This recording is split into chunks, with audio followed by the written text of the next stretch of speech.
Hello, everyone. Welcome. I am sick. Yes. You know how I don't like children? Despite me having a 7-year-old sister? Yes, don't worry. I told her this is her fault. So now we're getting raspy VV today. If this cold lozenge in my throat is not helping me. But yes, hello, raspy VV here to inform you that you may or may not get a sexier voice or a nauseating voice. Either one is coming out. And it may or may not diminish as we keep going. This is a very tentative stream because I honestly feel that my voice is gonna leave me as I play. I remember I was talking to my stepfather. We were talking about why do I keep saying Love is Blind? I was looking at something. We were talking about Love Island, and in the middle of us talking about Love Island, fucking my voice went out. And I was like, oh shit, this is bad. That's how you know, like, it's bad when I'm sick. When I have no appetite, my voice goes out. That's like the worst combo. But hello. All right, I'm only assuming that thumbs up means I sound normal. And or sexy. Because oh god, if I saw nauseating, imagine I sounded like this while I was sick. I would cry. I would cry. Okay. So I'm late. I'm hoping this game will take like one day. It's gonna be a task because I'm late. I have excuses. I'm fucking sick. That's my excuse. I feel like it's a valid excuse. I'm late because I'm sick. And I was doing 1,000,001 things while sick, and I was tired, and I had no energy to do those things. And I don't know why I did them, but I did. So now we're here. And we got a Yandere boyfriend. I'm trying to break up with him because this is terrifying, apparently. This looks crazy. It does. Okay, so there's this girl. I follow her. I don't actually follow her. I actually should start following her. But the thing is, like, she's so good, and I don't want to follow her and make it look like I'm copying her. Because, like, there's sometimes I'll, like, find a game, and I'm like, oh, damn, that looks cool. And then the next day, she got a review on it already. I'm like, damn it, bitch! Like, we're hooked up to the same mind, but I'm slower at the uptake. She got it first. So, like, but oh gosh, she's so funny. And she does all of these cool games. So I was just like kind of like going through the files of Ichio. I'm like, this is an Ichio game. As always, the craziest games I come up with are Ichio games. But I found this game on Ichio because there's this other game that it's like, I think it's the creator of like another game that the girl was mentioning was reviewed. And I was like, and it was like, oh, suggested games. I was like, oh, what's this? And I looked, I was like, oh, that's so cool. And I'm like, maybe I should play it. Immediately the next day, this bitch got it. I was like, fucking great. She's in the mainframe and not me. It's just a treasure trove. It is. I find all of my crazy, wacky games from there. God, they're the best. I have so many like downloaded just in case I'm like, I don't know what to play. So like I got a whole bunch downloaded. My fucking computer is wrecked, but I got shit downloaded for real. But let's get started. There's no music. I don't know why. It kind of scares me, honestly. I don't know why there's no music, but there's no music. So that's what's happening. Let me actually hide that. We don't need that. Have some honey tea. Oh, I do. Don't you worry, bitch. I got tea right here. It got echinacea. Wrong thing. Wrong. It got chamomile, anise, star anise, cinnamon, and turmeric.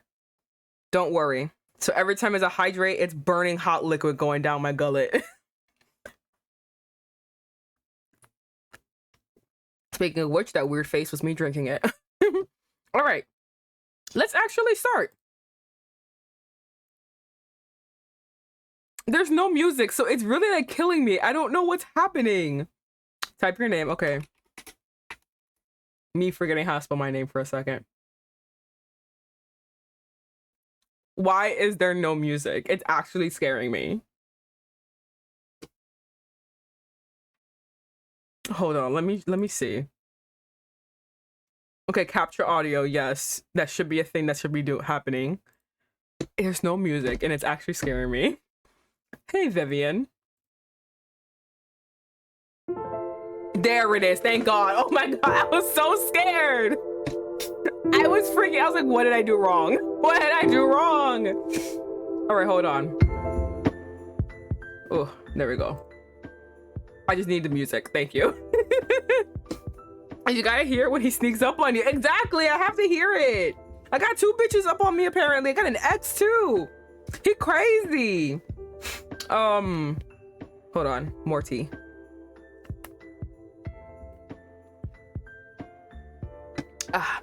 The sound of your name jolts you back to reality. What's happening? You blink, realizing you're still staring blankly at your open computer screen for who knows how long, doing absolutely nothing. Oh my God, you're just like me, for real, for real. Do the same shit at work. Your gaze drifts to the clock on the wall, still office hours, before shifting to the person who called your name. It's your coworker, the one you've been working closely with for a while now. Unlike the person she replaced, the two of you get along surprisingly well. This gray husk lady, love her. For a moment, you just stare blankly at the file. She's sheaved extended toward you. Okay. They need some last minute changes before sending them to the client. Something about increasing the font size by a point. Sheaved, LMAO. Maybe it's me. I don't know. It already typo. Listen, it's okay. I didn't stress this. This is the demo. There is actually a full game being created, but this right now is a demo, and it only has 2 endings. And the 2 endings are technically both called neutral ending, but I'm guessing like because of the choices I make, it'll be like kind of different. But yeah, this is the demo. It's not a full game. There's only 2 endings. Apparently, the full game was like 15 different endings. I'm like, bitch, what are we gonna do?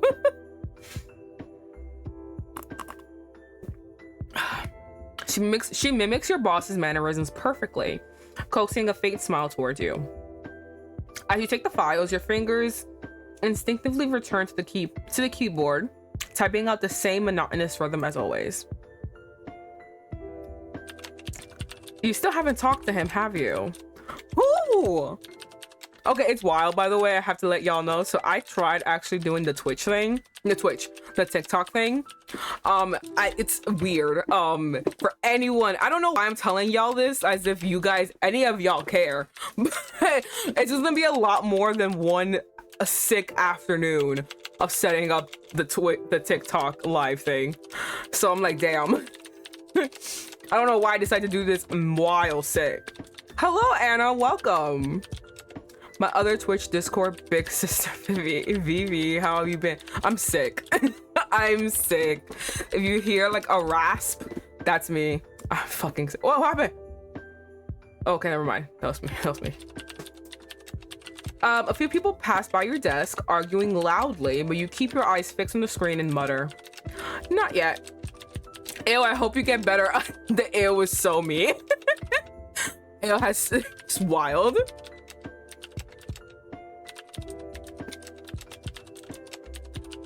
Oh, the mermaid banner.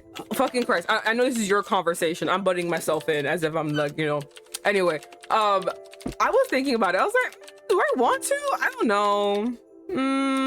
I don't know. But it looked like a good card. But this girl put up this translated Chinese, like a translated what's it called? This typing is messing with my brain. It was translated like the expected. It's killing me here. I'm so sorry. This typing is really bothering me. I can't think, madam. Thank you. I'm sorry. I couldn't think. Oh my God. Same though. I couldn't think. I'm sorry. It was a simple sentence. I just needed to get it out. So turn off I type, it really does. Someone translated the Chinese, like, it's not promo, but it's like their expected timeline for promotion stuff, and the next thing after this is Xavier. So I think I'm just listen, the mermaid looked good though. I was actually thinking about pulling for him. I was like, damn, hold on, I look good. But then right when I was gonna press the button, I got a thing from Twitter and it showed me like that little timeline, and I was like, never mind, my baby boy's coming up next, I gotta save for him.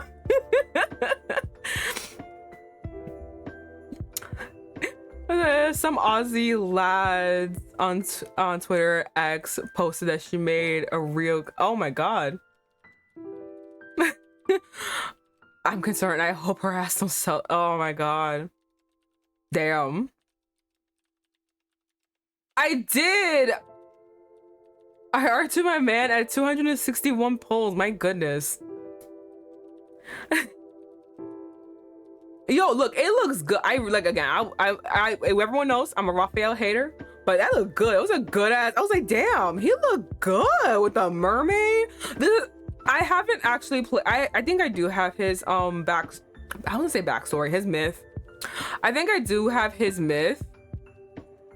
I haven't played it, and his backstory kind of confuses me the most. I feel like they put so much on the wall. I really wish that they would just focus on the mermaid aspect and not like the Arabian assassin part. Like, what was that mermaid that shoots fire? Like, oh, excuse, I need one thing, please, thank you. And honestly, the mermaid's the coolest part. I don't know. If she's not selling it, it's fine. I think you're good. Okay, so now that I can focus, now we're gonna listen to this incessant typing that's gonna hurt my ears.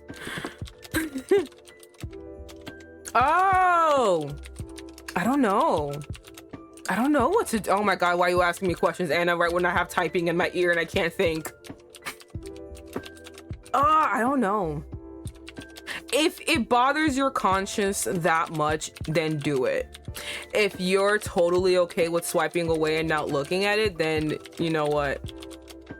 Because if it's a replica, then it's fine. If it's like a real gun, I don't never sold a gun in America. I don't know. I'm not talking about this.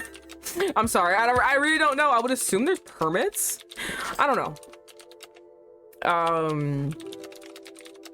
I don't know, but if it really bothers you, then you should do it. Okay, back to the typing. Not yet. This girl's going in on this typing. How much longer are you gonna delay this? It won't change anything. If I ignore everything, it will all end. Some way, shape, or form.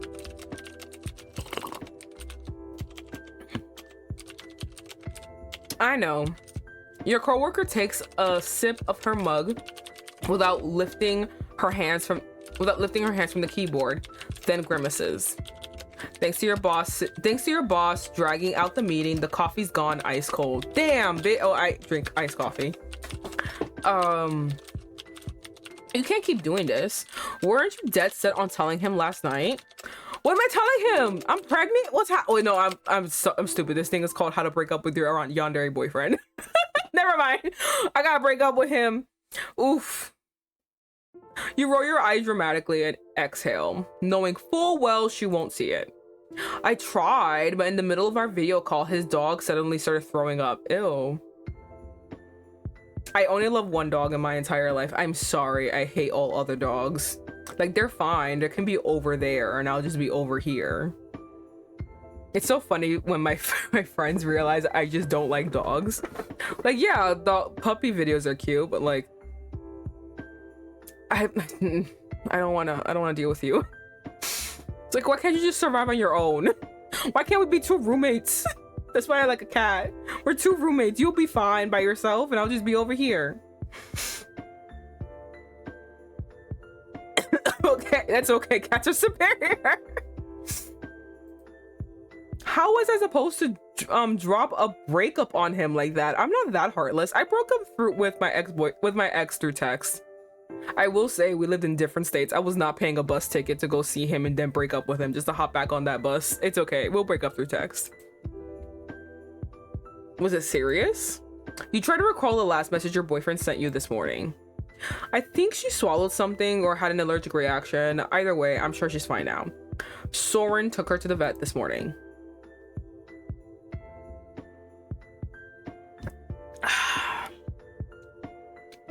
Perfect opportunity. Call him somewhere after work and talk. Or Soren would never leave his dog alone like that.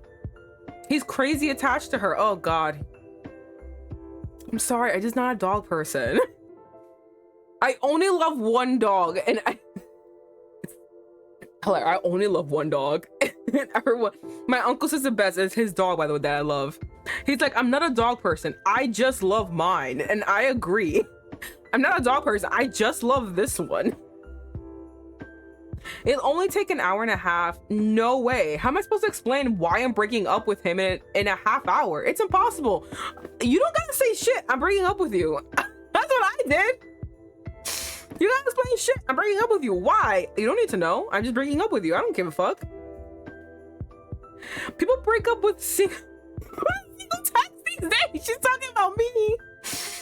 That's way too harsh. Oh, I beg to differ. Besides, he'd never accept it. Who gives a fuck if someone accepts it? I said no. Look at her snatched. Your coworker suddenly stops typing and turns to you confused. You don't need it. Thank you. You don't need him to accept it. Just tell him you don't feel the same anymore, unless that's not actually the case. Your fingers freeze mid-type. Of course it is. It's not. What's happening? All right, don't get mad. But if you're so sure about breaking up, why keep delaying it? You swallow hard before answering, as if you're being asked your... Oh God. Tea. Mas te. All this turmeric is staining everything I own. Ugh.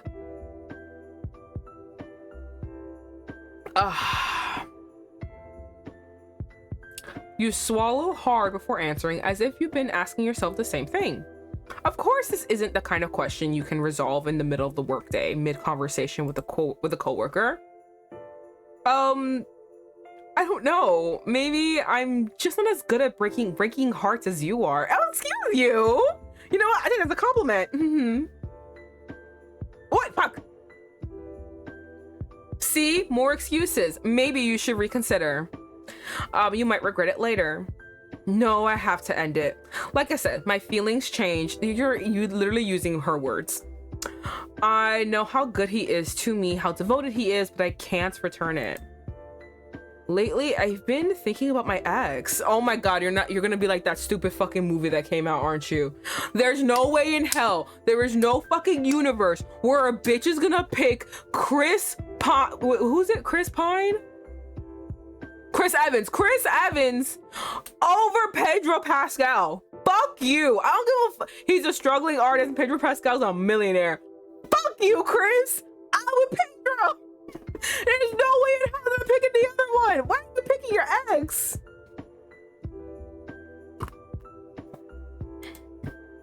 Oh. Defensive now, your voice rises slightly. Not that I want him back. It's just... things were so different with him. I mean, Soren and I aren't right for each other. To your surprise, your coworker nods. That's fair. I'm sure he'll be happier with someone else too. You're right. I'll tell him today. And this time, I mean it. I thought that was me. Is that Vivian I see after missing a week? Stop. Stop. My shame. Stop. Stop. What did I do last week? Oh yeah, I accidentally had a family event that I completely forgot about. Yeah, so I literally was like, I'm gonna stream Saturday. Saturday comes, we're going out. What? Yeah, no, so sorry. I'm back with a new Yandere boy, and I'm sick. That same night, I got sick. It's so delightful to get sick. So yes. You have a raspy Vivi today. I think my voice sounds raspy. It will after a while. Yes, to other Yandere Ultimate games. Okay, well, at least someone's happy. My little sister saw like the little like menu, and she was like, "Another Yandere?" I'm like, "Yeah." She was like, "I don't think that's okay," and I'm like, "You know what? You're healthy at least." I was just wondering, since I saw nothing last week and was a bit worried. Oh no, I streamed on Wednesday, but then on Saturday, like I family engagement. I completely forgot. I didn't even tweet about it. Well, it's okay. Don't worry, I'm fine. It was just a family engagement, and I had to go like, you know, attend family stuff, and then I got sick. Wonderful. But I got a couple of good drinks. The drinks were good coming down, and then I got sick the next day. Crazy. Just then the files on your desk tremble slightly, startling you. What's happening? Oh, this is the game I was talking about.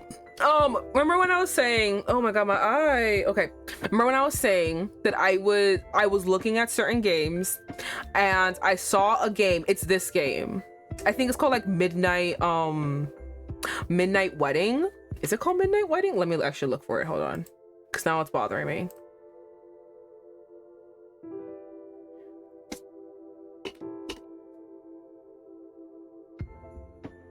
Those are like vampires. I don't think they are vampires. I also thought they were vampires, which is why I wanted to play it. I don't think they're vampires though. Oh, The Winter Wedding. It's another demo. And it's basically, there's 10 days left to a wedding, and your life will change forever. And your life can change forever. You already feel a shift, blah, blah, blah. Like, can you like survive the wedding? Can you escape the labyrinth, or can you find true love? Like things like that. It's very like gothic inspired, obviously, because they look like vampires, right? So very gothic. And I was just looking at it, I was like, damn, I think I want to play this. And then within the bottom, it was like, also, don't forget to look at our other games. And I was like, holy shit, hold on, Naked Man with Blood? And then I saw this game.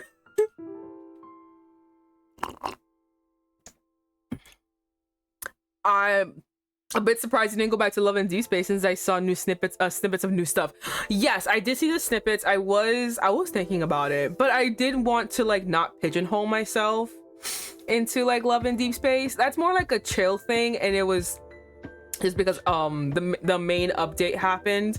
I know there's new stuff that are currently out. We were just talking about like the mermaid thing, but he's not my favorite boy, and I would rather save all of my stuff for my favorite boy. That's gonna be an event coming out in a month, so I'd rather save all of my gotcha points for my favorite boy.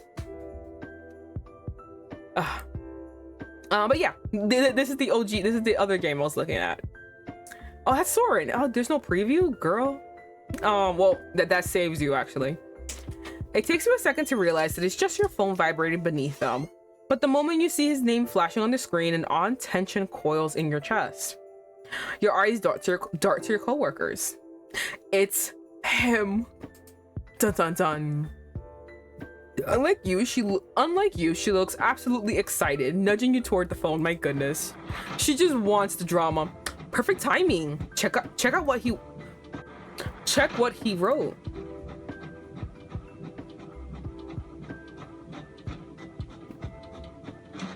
You still need to play I Don't Hate Christmas from the same creator as Heart Cage. I actually haven't even played Heart Cage. I have to put those on my list. But I do have if I can finish this game today, I have a surprise for next week. Mod Janice, listen, Janice really helped me. My computer, I don't think it has viruses, but listen, we were on the edge. We got something. I've been hysterically searching for a month. Janice found it in 5 minutes. I don't know how the fuck that happened, but she did. So I was looking for a month. She did a 5-minute Google search and got it for me. I don't want to spoil the surprise, but I got something, and it's a surprise that we're all gonna play next week, hopefully, if I finish this game. Because bitch, I've been thinking about this for a while now, and I was like, you know what? I'm mentally okay enough to damage my brain, and it won't be totally screwed. It's a very fun surprise, don't you worry. That's a next week thing. Oof. we're gonna all sit here and be like, what the fuck is wrong with us? But it's okay because we're together. If we're all together, then we're not crazy. Whose printout is this? It's got mixed with mine. Someone's grumbling by the printer and your coworker jumps up in a hurry. Oh no, she left. Left alone, you hesitate. A part of you dreads whatever new complication this message might bring, something that could unravel your resolve. What's happening? Oh, okay. It sounds like more. No, it's not Ace Attorney, actually. You know what? I do have to bring Ace Attorney back. There is a second part to that game that I haven't finished, but no, it's not Ace Attorney. It's not. It's I can't even like spoil. I can't even like give like a little hint because it's gonna spoil too much. Not really. I don't think anyone would actually think of doing this. Well, it doesn't matter. It's another dating game, and I decided, what if we leaned into being toxic? What if we didn't like what if we weren't like in the little sidelines and like laughing about, what if we just leaned in? What would that look like? And that's when I got the game. Okay. Cough drop is in mouth. May hear something weird. All right. Your fingers hovers before finally pressing the screen. All right. You exhale sharply, leaning back in your chair and closing your eyes. What did he say? Hold on. Waiting for test results, but they said she ate something she shouldn't have. Hey, love. We finished early at the vet, so I went shopping. Got those ribs you love, cooking a special dinner tonight. Just the two of us. What do you say? Okay, this doesn't sound bad. What is she so mad about? Does she not like that he loves her? Like, you know those girls that like hate when a man is nice to them? That's the only way I can describe it. That's what she sounds like. Yeah, I have no idea. Been more into the commentary than gameplay. Ah, I see.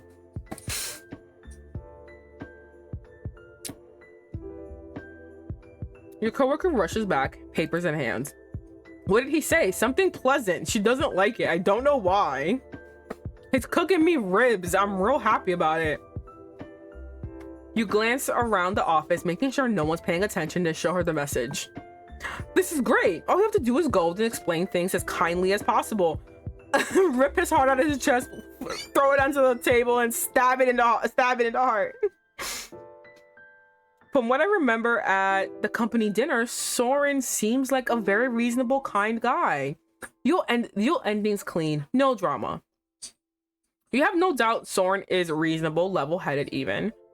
And yet the thought of having that conversation stirs an inexplicable unease in you. I'm here for you rambling on dumb dating stuff than the game itself. Oh, yay! At least I'm the entertaining part. No, I think I said this before, but like me and my grandmother, we like to watch like, you know, reality shows, dating reality shows specifically. And we watch like the worst ones too. And she was like, turned to me, she's like, I love these shows because it's like I get to live vicariously through them. So I get to like be on this date and dating with them and learning what I like and what I don't like without having to put myself in this horrible predicament. Like, and instead of living through the toxicity of 90 Day Fiance, I get to watch them and say to myself, am I willing to put up with that? No. Cool, I'm not gonna do that. You know what I mean? Or like, maybe that's not that bad. Maybe you guys are just putting it out of proportion, blah, blah, blah. So it's like that. It's like a little back and forth. You get to live vicariously in a safe distance, watching and commentating and in partaking in this avant-garde, I guess you can say avant-garde dating. So like it doesn't like, I don't know, I think I don't know if I'm explaining it well, but like I get to live vicariously through this without having to actually damage myself, which is why me and her love these things. That's why I love to like, you know, show these bad ultimates and be like, that's not cool because of this. That's fine because of this. And hee because it's a game, so it's okay. But if in real life, no. Now back to work with me. Got another 2 hours. Oh my god, before I can get out of here. Oh, I'm so sorry. I hope those 2 hours pass by fast. Oof. Have a good time at work.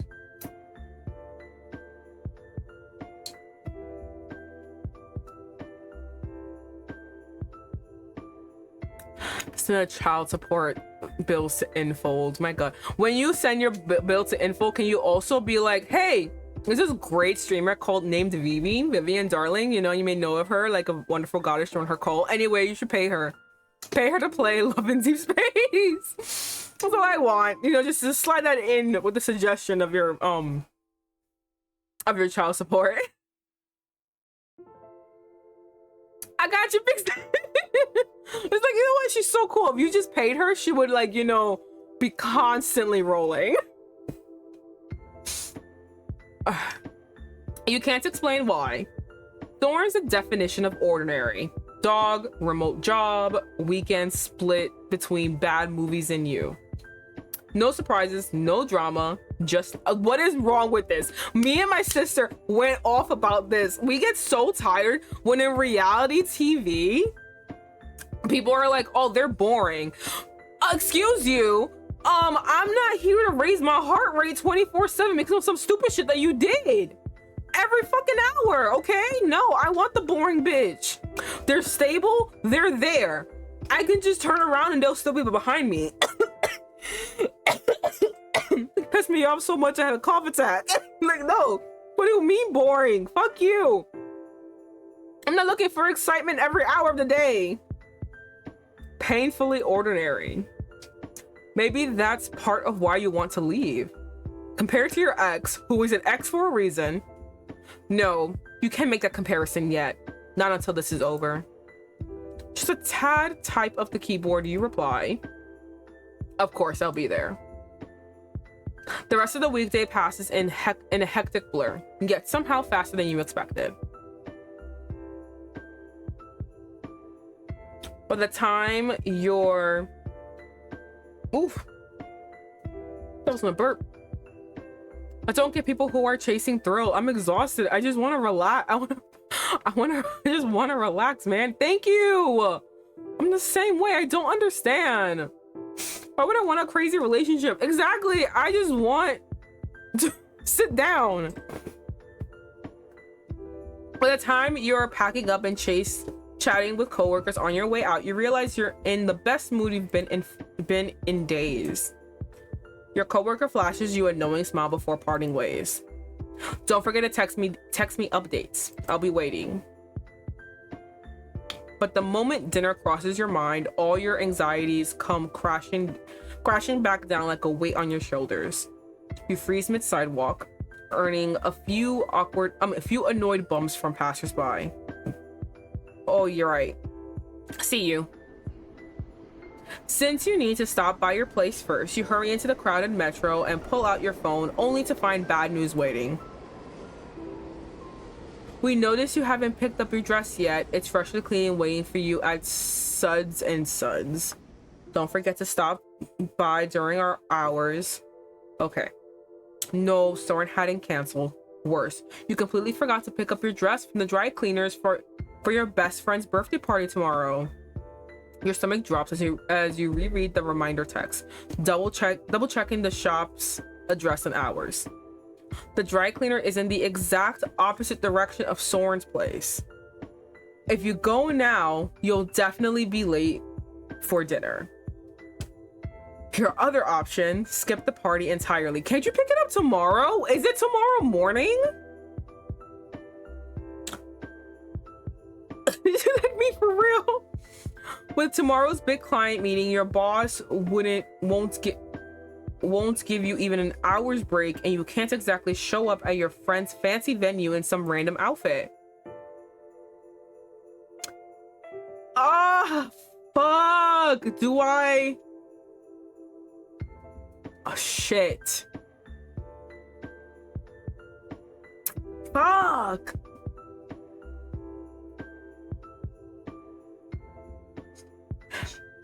peek behind the curtain since nothing like drastic has happened. My 7-year-old sister was listening to me and she literally told me to just go to the dry cleaners. That was what she told me. A little bit late, isn't it? Be a little bit late, it's not that bad. That's what she said to me. You can take the risk. I can take the risk, as she says, as she leaves.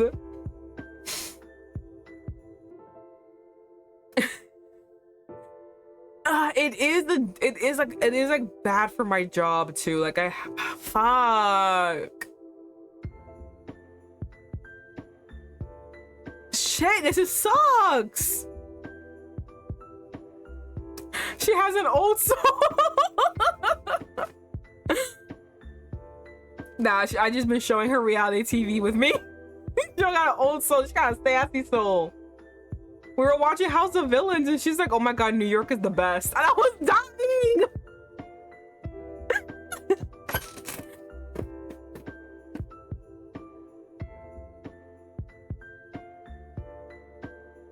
Shit, I don't know. You know what? Cause from my job. Fuck, I gotta go, don't I?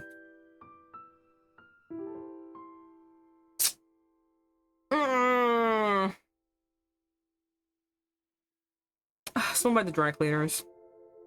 The weight of the impending conversation with Soren already presses down on you. But right now, more than anything, you need this. An evening with friends, a chance to breathe. You owe yourself that small mercy. Besides, Mia isn't just any friend. She's your childhood confidant. You could never abandon her on her birthday.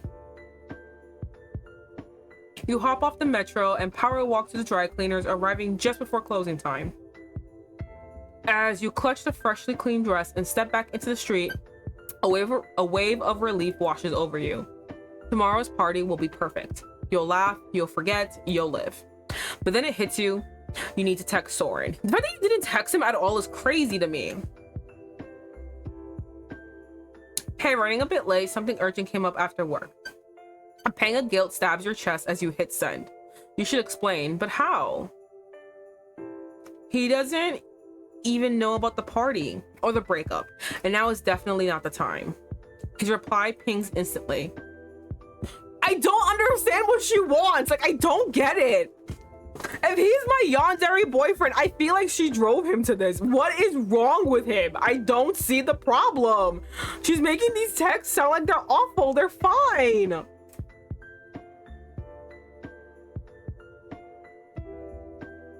The message, okay, no worries, babe. Don't rush. Be careful. Be careful. I can pick you up if you like. Yandere boyfriend is gonna chain you up and you can't make it. The message conjures a memory. Your last night out together, rushing down streets in heels, one snapping mid-step. Oh, you'd nearly stumble headfirst if he hadn't caught you.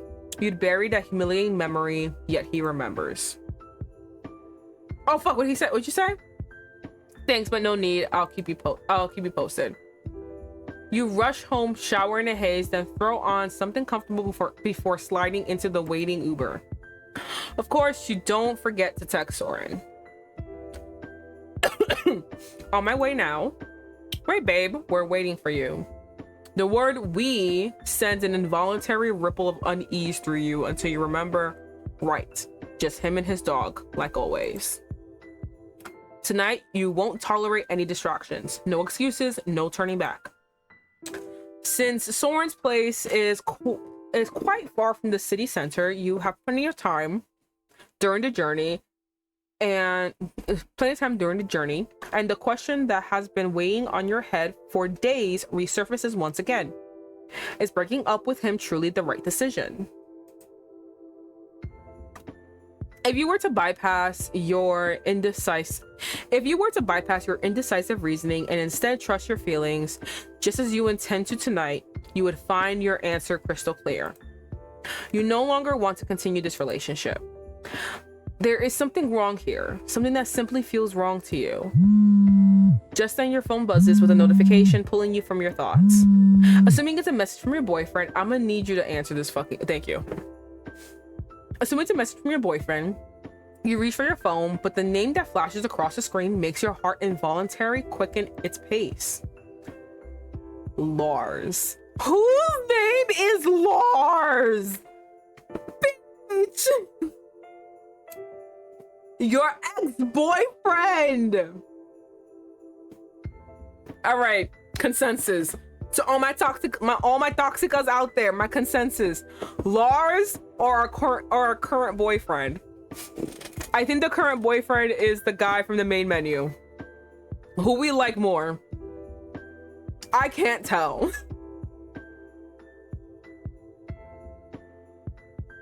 I don't know. Or rather, the ex-boyfriend who has been creeping into your thoughts more and more often lately. As you read the message, an inexplicable thrill rises within you. What is happening? What is happening on his chest? Oh, it's a spider. I mean, a spider? Oh my god, it's a snake tattoo. I think it coils on his chest and goes down his arm because there's some right here. I'm guessing that's a no from Lore.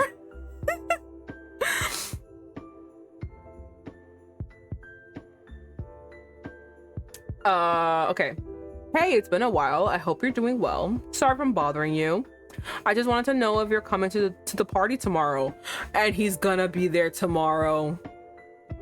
And he's gonna be there tomorrow. Oh, you fucking dirty dumb bitch. You gotta break up now.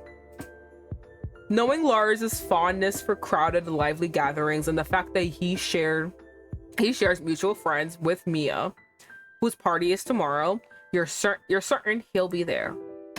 But what puzzles you is why. After all these months of silence, his first message is about this. You have no idea. Should you respond? Your fingers hesitate over the screen, your inner voice whispering that it would be a mistake. Yet another part of you burns to know. Has he really moved on? And aches to answer him. I don't think so. I don't think so. Especially if we have a yandere boyfriend. He is gonna find traces that we have been cheating on him. And this will look like a cheat. To me, I would kind of count this as cheating. At least like this is an intention to cheat. Like I would count this as that. Because like, nothing bad has happened yet, but you are trying to initiate an emotional affair, trying to initiate an affair in general, because you clearly don't like me, you clearly don't want me, but instead of doing the courtesy of breaking up with me, you are trying to facilitate something else with someone else while having me here. Do you know what I mean? So texting him back would essentially open the doors to that facilitation, which is what I don't like. I would count this as cheating. I'm not a big blonde fan in general, so I'm a pass on texting Lars. It's funny because I love blondes. But there's something about Lars. I think it's because he's my ex-boyfriend. Like, I wouldn't go back with an ex. Yeah, don't text him. You slip your phone back into your pocket and turn to look out the window. Right now, you have neither the time nor the energy to respond to that message or to dwell on what might be going through Lars's mind. You know the reason he's been creeping back into your thoughts lately. Oh my god, I'm sorry. You know the reason he's been creeping back into your thoughts lately is because of the emotional void and anxiety stirred by your decision to end things with Soren. You've experienced this pattern in past relationships before, but the past needs to stay where it belongs, behind you. As you step out of the Uber, you notice that the light patter of raindrops tapping against the car window has turned into a steady downpour. Oh no! Seeing how dark the sky has grown, you check the time on your phone only to realize you're running later than you thought. The realization sends a ripple of tension through you. You pick up your pace, crossing the small garden of Soren's house, an old but sturdy looking 2-story detached home. Oh my god. Oh my god, I fucking scared the shit out of me! so scared. Your motto is so pretty. Thank you so much. I'm eating bees. Hilarious. Hello, bees. Oh, that scared the shit out of me. I think it's because I'm the anxiety of this bitch. This bitch is putting me through. I got so fucking scared. Thank you for following. That scared that shit out of me. Oh, it's oh my god. Hi, IX. Oh, fucking god. Oh my god, an alt account. Okay. Hello, welcome. My body.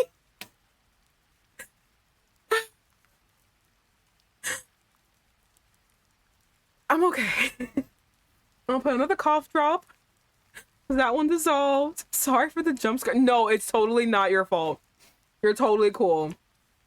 Right before, okay, this is what my body is going through. First of all, I'm sick, right? That's why I'm putting a cough drop in. Two, this bitch is like, oh, my boyfriend's boring. I'm gonna break up with him. And I'm like, that's crazy. And then she's like, ooh, my ex-boyfriend's texting me. Should I answer him back? And I'm like, bitch, no, we're playing a Yandere game. No.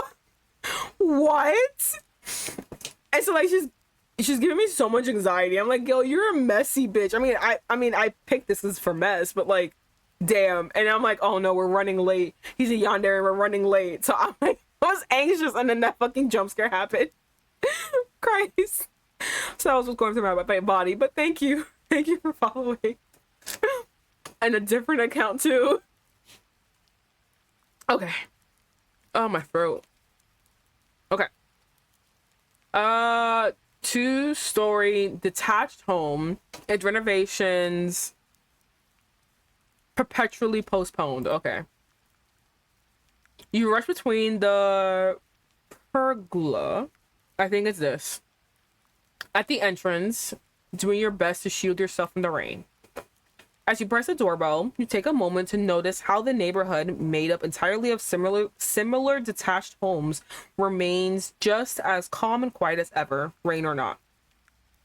Soon, the muffled sound of footsteps and distant dog barks pierce through the hum of the rain. Then the door swings open, and there he is. He got a Christmas sweater on, too. All right. So we have our ex and we have this one.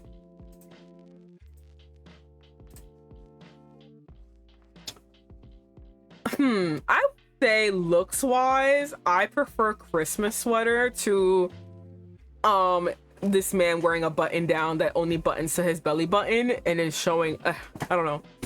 I feel like such a douchey outfit. This one, oh my god, look. Like this is the one. This is the one. I like him. I love the Christmas sweater. It's adorable. Despite the difference in your heights, he leans forward just enough for you to clearly see the warm smile spread across his face. Welcome, love. Come in. Don't get any wetter. Okay. He steps aside to let you in, and as you cross the threshold, the familiar warmth of the house wraps around you.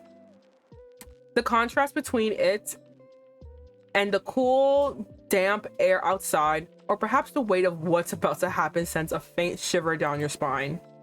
Just then, Soren closes the door swiftly behind you and turns to face you. I don't know, bitch. I feel like a kiss is too much because I'm gonna break up with him. I feel like doing nothing kind of rude because I was late. I feel like a hug is a little bit too intimate. I don't know.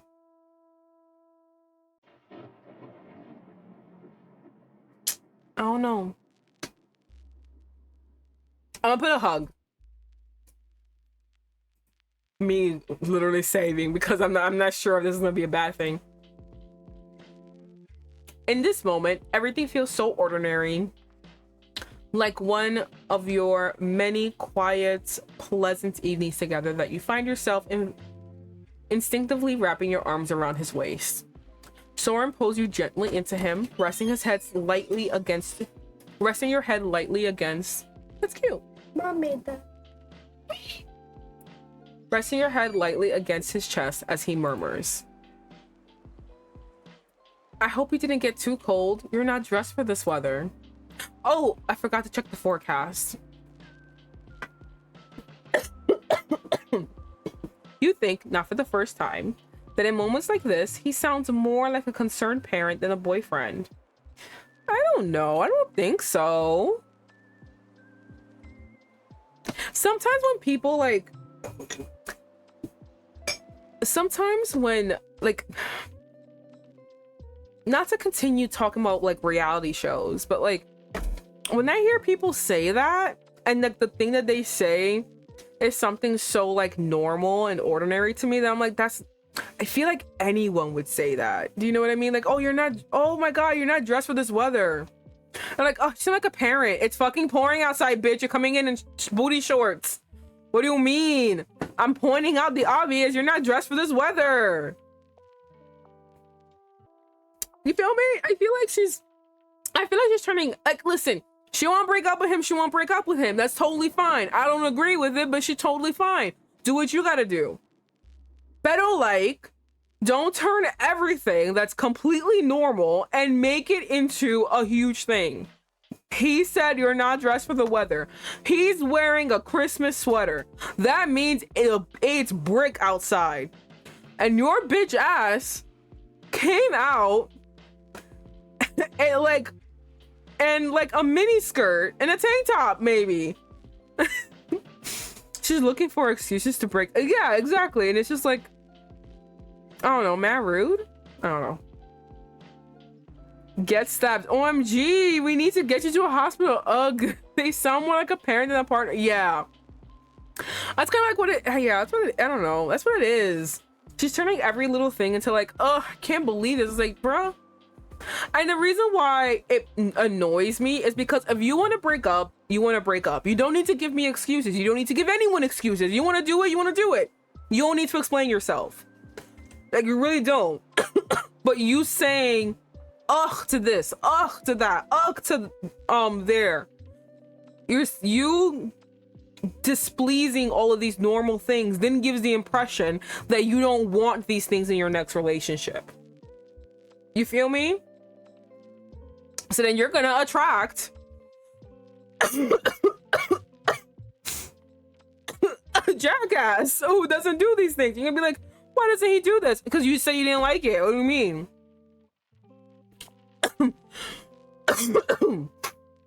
Oh God. I got no more tea. I gotta get regular water now.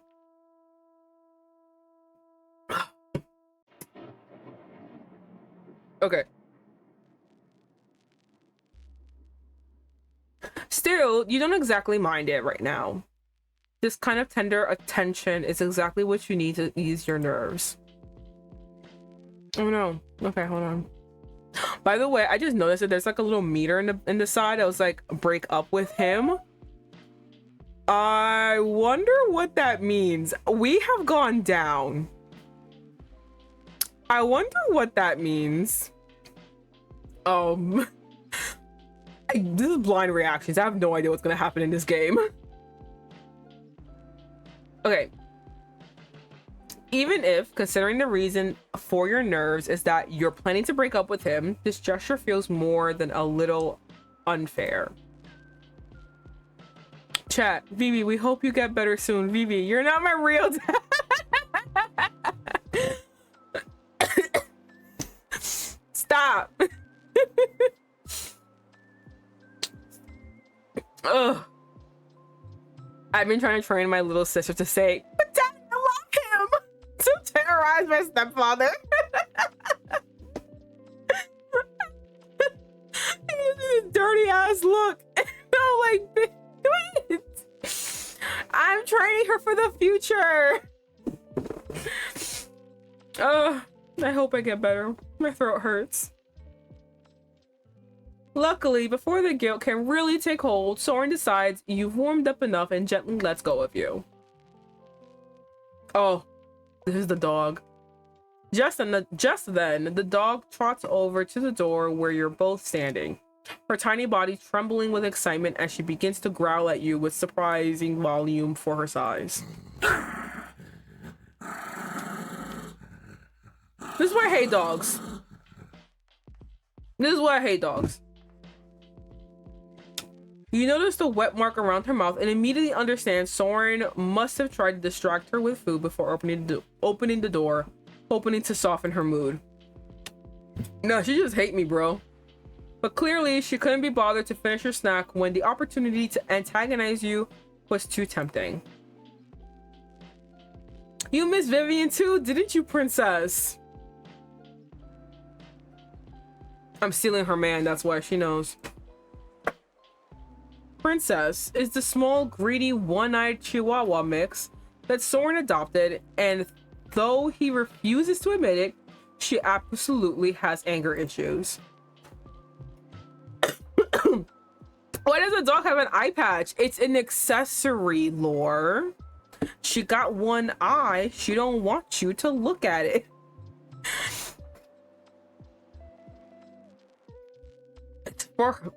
It's just girly things. Who hurt this dog? Her lash. Oh, that she does have lashes. Look at that. Listen, she's a fashionista, okay? Well, I can say she's a fashionista. Who hurt this dog? Someone in the pound, I guess. I'm playing in my new D&D. Well, it's not new, but my D&D campaign. I'm playing a oh my god, what's the class? Urchin, a street urchin, and I have a instead of a pet rat, that's disgusting. I have a pet cat. I was like, oh, the cat has one eye, a mangled ear, and a bent tail. And everyone was like, oh my god, what happened? I'm like, they're homeless. What do you mean? He got attacked on the streets. He a fighter. That's why he came out like that.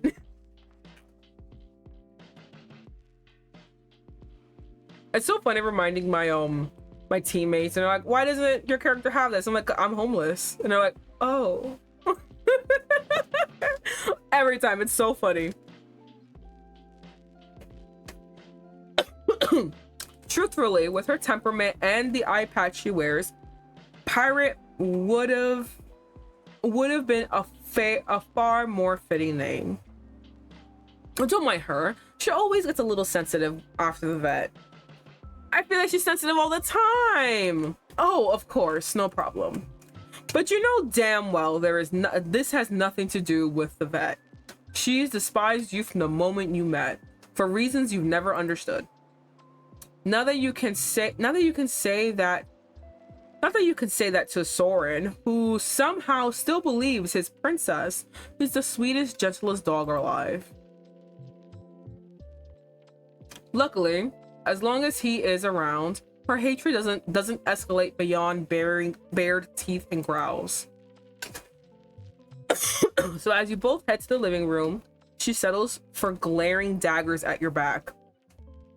My goodness.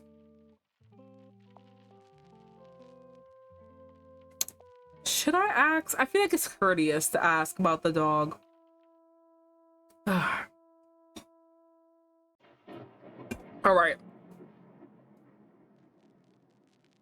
Oh my god, was hugging him a bad idea? Hold on. The little thingy. Oh no. Hold on. Oh wait, hold on. No. Load. Uh-huh. Okay, don't ask. Wait, I don't know if that's a bad thing.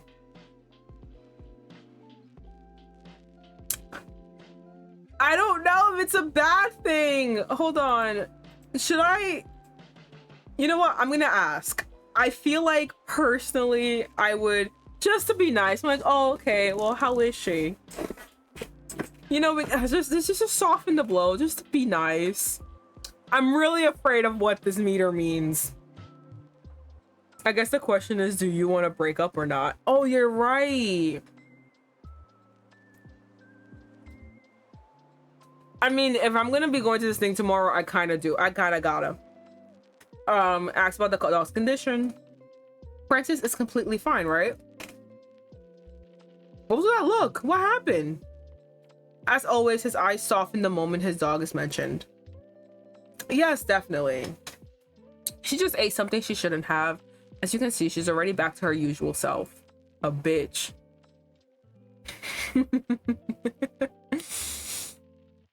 Even though you and this tiny angry dog don't exactly get along, you still feel relieved by his words, especially after remembering how anxious he was last night. I'm glad it wasn't anything serious. You were really worried.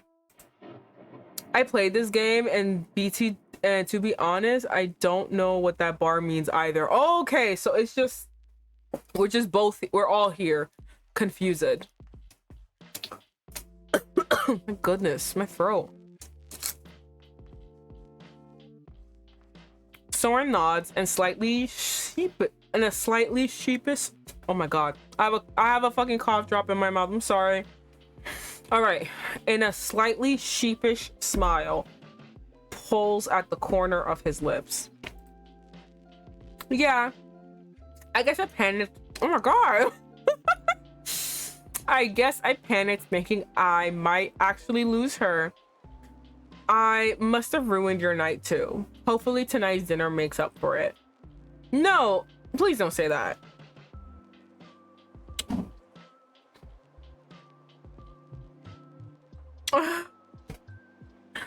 Oh no. I don't know.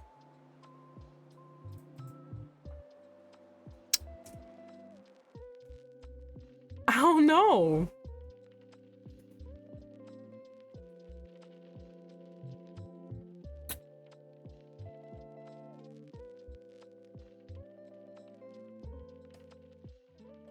Nice to be joining us for dinner.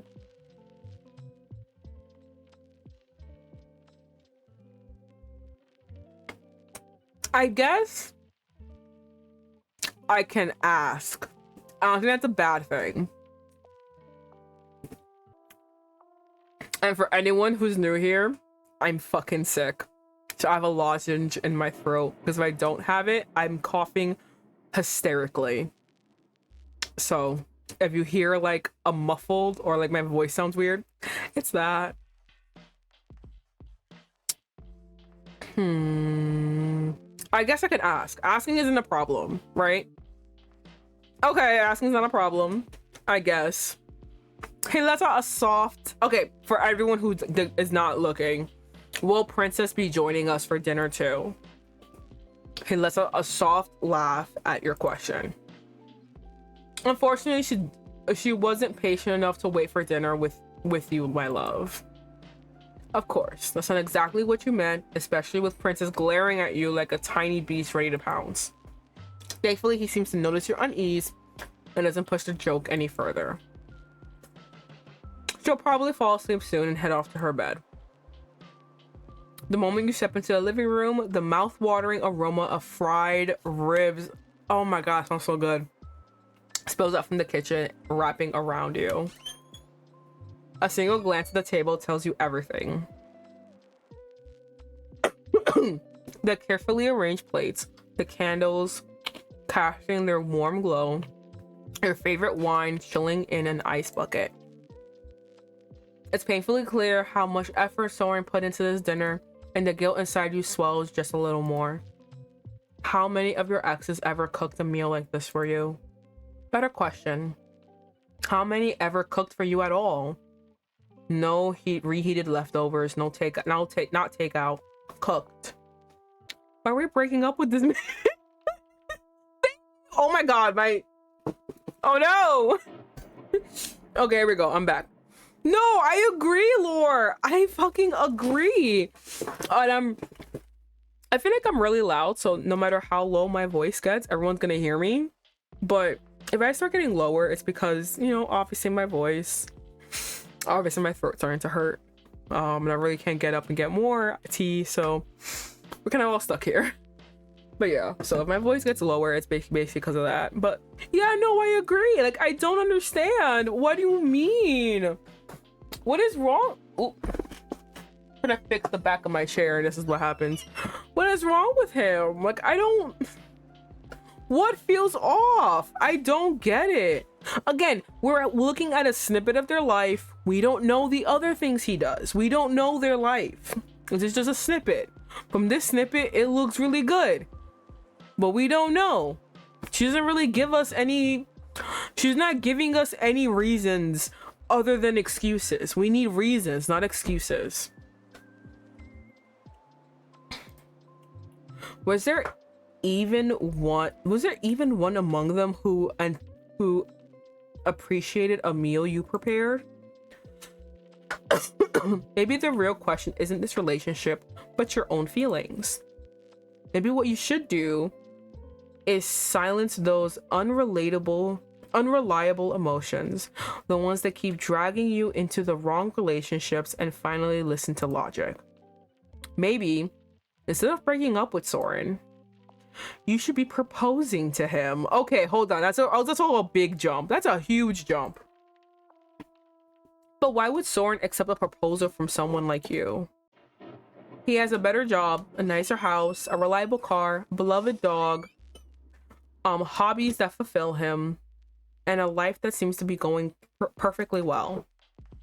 Meanwhile, you have nothing but a job you constantly complain about, a few old friends, weak family ties, and a bunch of trauma and debt left over from terrible past relationships. My goodness, girly pop. The only things you can offer him are your rather feeble love compared to his, some sex, maybe a bit of charm, and a whole lot of chatter. No, you're not being too harsh on yourself. You just want to remind yourself of the truth, that's all. Unlike your previous partners, you've never understood what exactly keeps him in this relationship. Could this be what they call true love? I don't think so. No, your issue, girly pop, in-game VV, your issue is that you swing too hard on either side. you don't look objectively in the middle ground of your situation. You swing too hard left or right. You were just gonna break up with him, and then you talked yourself out of it to the point that you're like, he's the most perfect man in the world, and I'm actually scum, and I should propose to him. That's a giant leap. That is a huge leap, and that's not even a related leap. You shouldn't be thinking that either. You should be thinking about, understanding what you're not getting out of this relationship, and either trying to mend it with him, like talk to him, communicate, and be like, I feel this way about our relationship. I don't know why, and I would like to do certain adjustments to hopefully get me out of this funk. You know what I mean? Like, she needs to approach him with this, and then you two can talk to each other and see if you guys can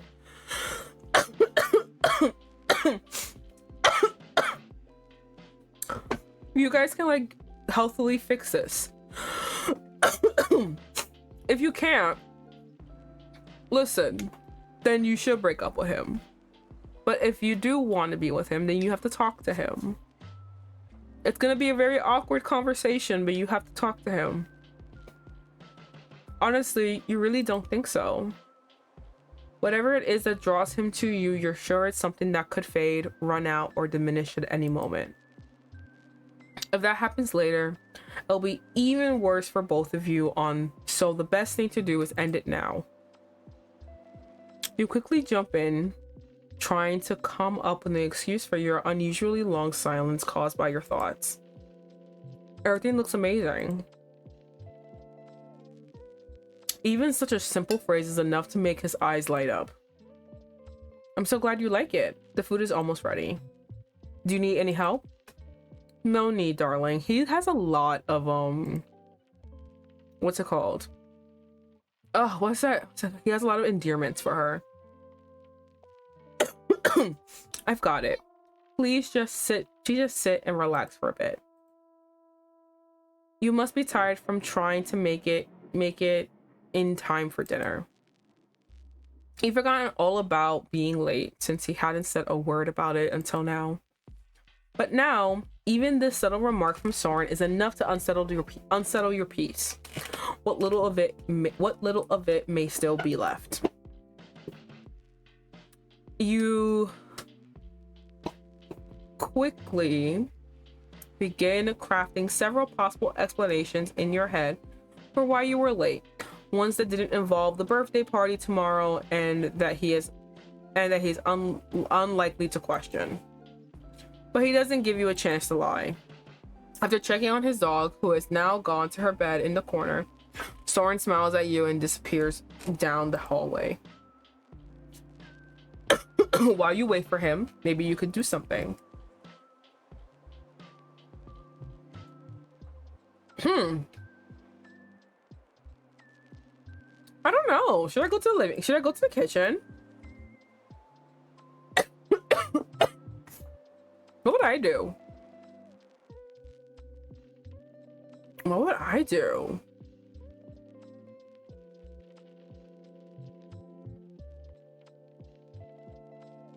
Let's go to the kitchen. Even though Soren didn't ask for your help, you feel it wouldn't be right to just sit back and relax while he prepares something for you in the kitchen. Besides, it's your last evening together. Of course, the presence of the dog, still curled up in bed, yet clearly alert, might have also influenced your decision. As his footsteps fade down the hallway, you leave the living room and follow him into his spacious, airy kitchen. Nothing like the small, open kitchen in your studio apartment. The moment you step inside, you're startled by the sight of the kitchen table already lined with Mrs. salads and other dishes. Soren, really? You didn't need to go through all this trouble. He, standing at the corner with his back to you, turns his head at the sound of your voice. You told me lately you've been skipping meals because of work. You need to take care of your nutrition, darling. He said my name. I don't want you getting sick. Oh. You can't even remember when you said that to him. Probably just slipped out during one of your usual phone rants about how your boss dumps all the work on you.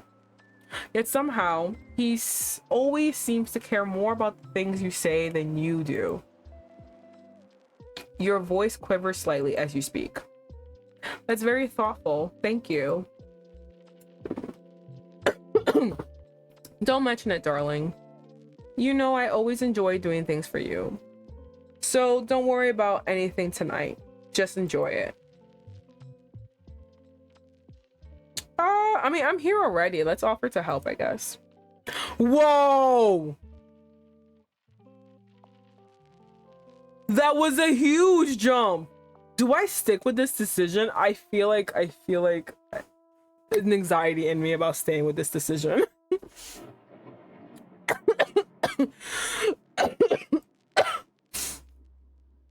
God, I hate being sick.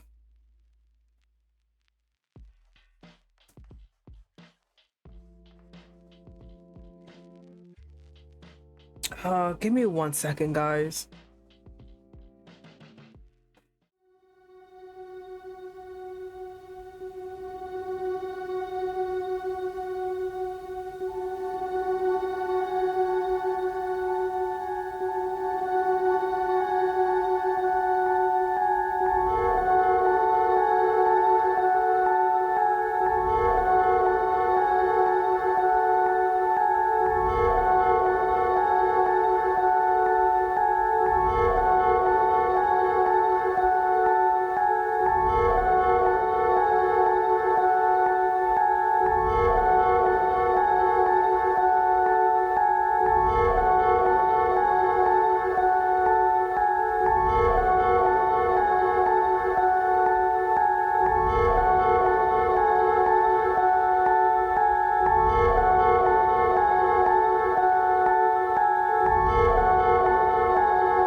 Okay.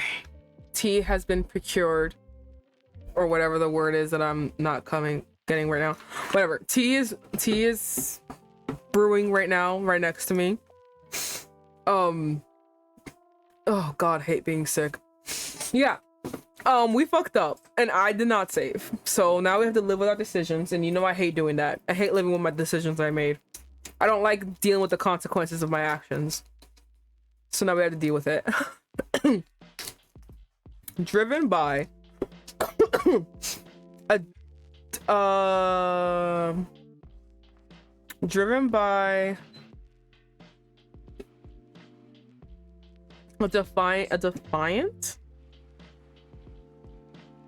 a definite need to ease your guilt, you jump in. I want to help. I want to help. I can chop these spinach leaves, for example. He lifts his head from the bowl he's mixing ingredients and then glances at the bunch of spinach you point to, smiling. I think we already have enough spinach for the salad, darling. Just having you here is enough for me.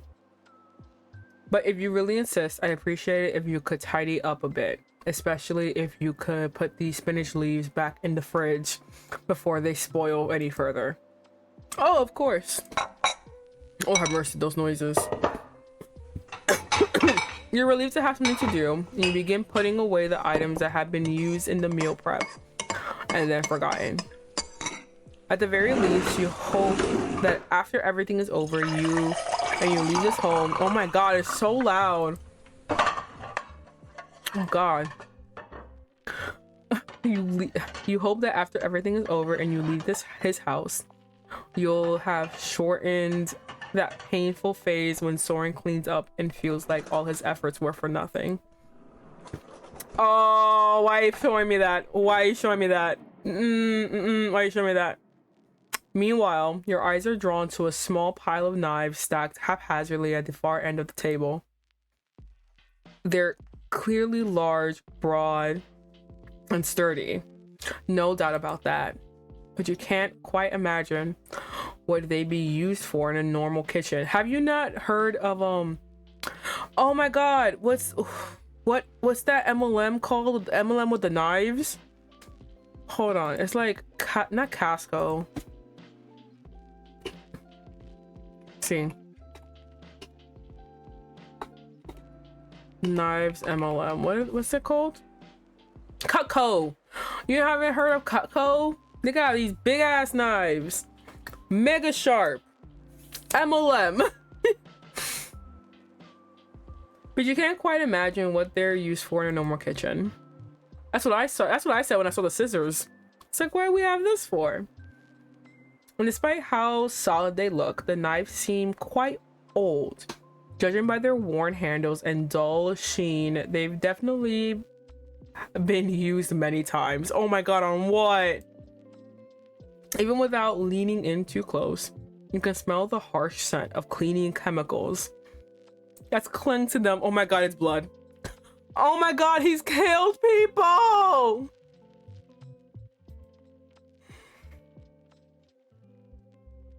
I gotta know. I gotta know.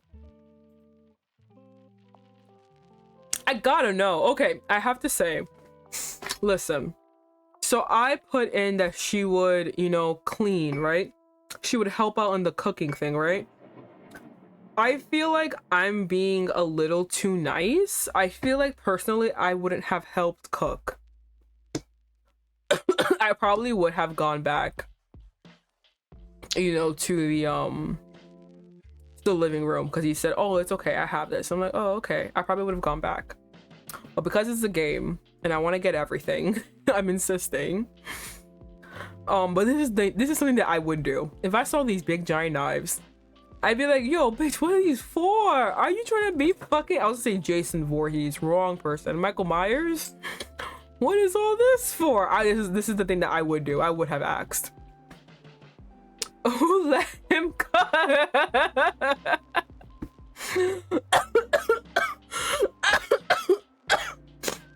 Oh my goodness.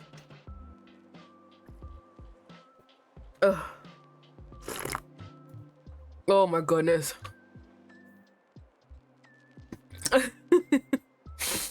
But yeah, I have to. Okay, cool. I don't know what this means. Unable to contain your curiosity, you call out to him, who still has his back to you. What are these knives for? They're his butchering knives, butchering of humans. And I found them. They gotta be. Why do they have chemical cleaning fluid on them?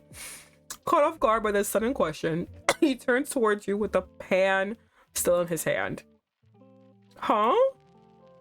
All right, he okay. Well, those are my grandfather's butcher knives. When he closed his shop, he sold most of the large tools and machines, but he kept the knives because he loved them.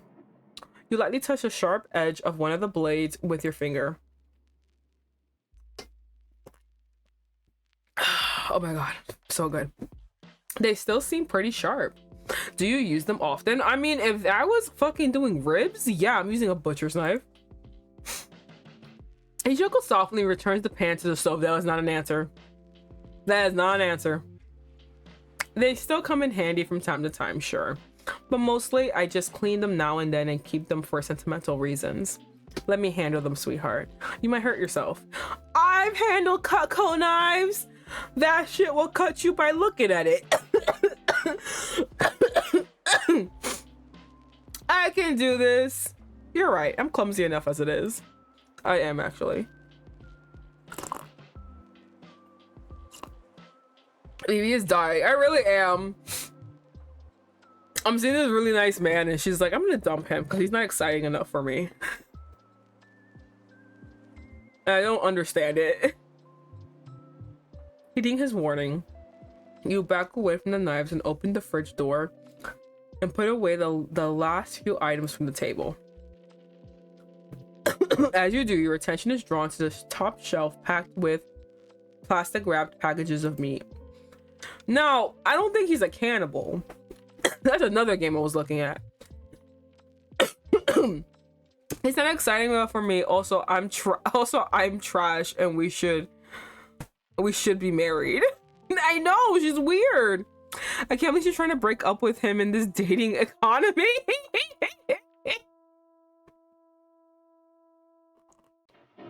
Stop. I kind of agree. Listen, we don't see. Okay, I'm gonna give her a little grace. We don't see what she sees, but I feel like the reason she's breaking up with him is oh my god, my throat, is to self-sabotage. This seems like a self-sabotage kind of thing, because there's really no reason. She's giving no reason. She's having a crisis. Yeah, because that whole like little speech she had was crazy. That's what I said. Like, I think her problem is that she switches from extremes. She goes from one side of the coin to the other side of the coin and back to the other side and then back to the other side. That's what seems like it's happening. It doesn't seem like she has a grasp on herself. She needs to, like, you know, like a life crisis. Nothing wrong with him. She's unhappy. Yeah, it seems like she's just unhappy with her life and she needs to talk to him. It's gonna be a very awkward conversation to be like, look, it's not you, it's really not you, it's me. And to like discuss what they should do moving forward and like steps to take in their relationship and in her life to move forward. But like, it's really like no one's fault.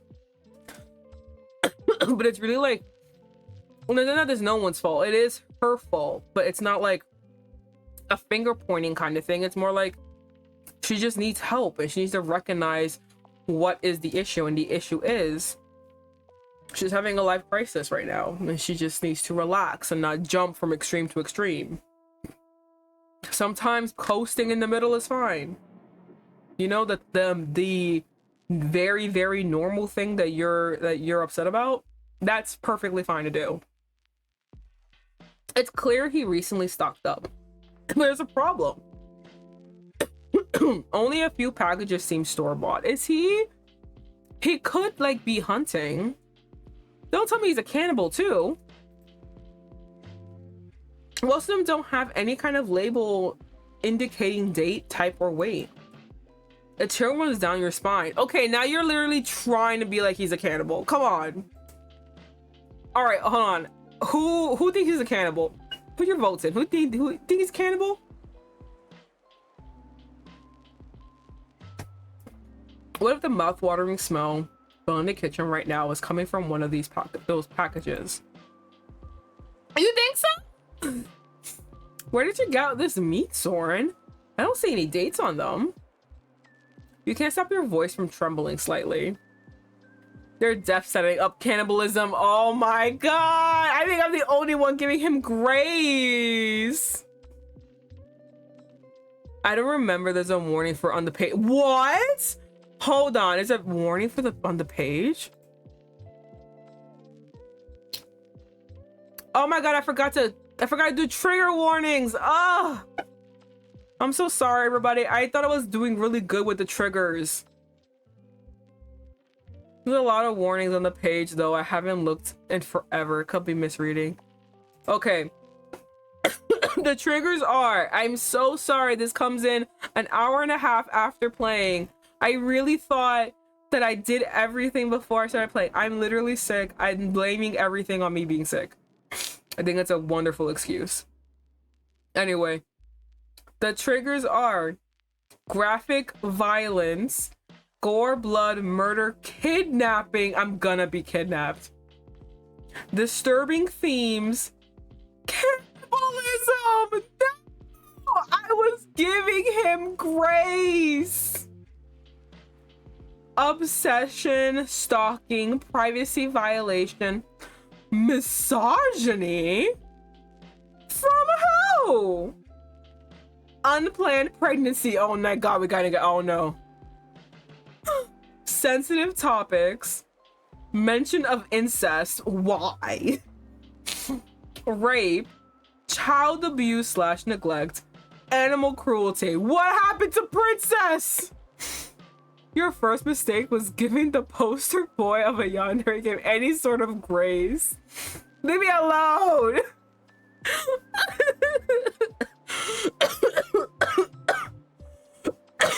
I'm dying.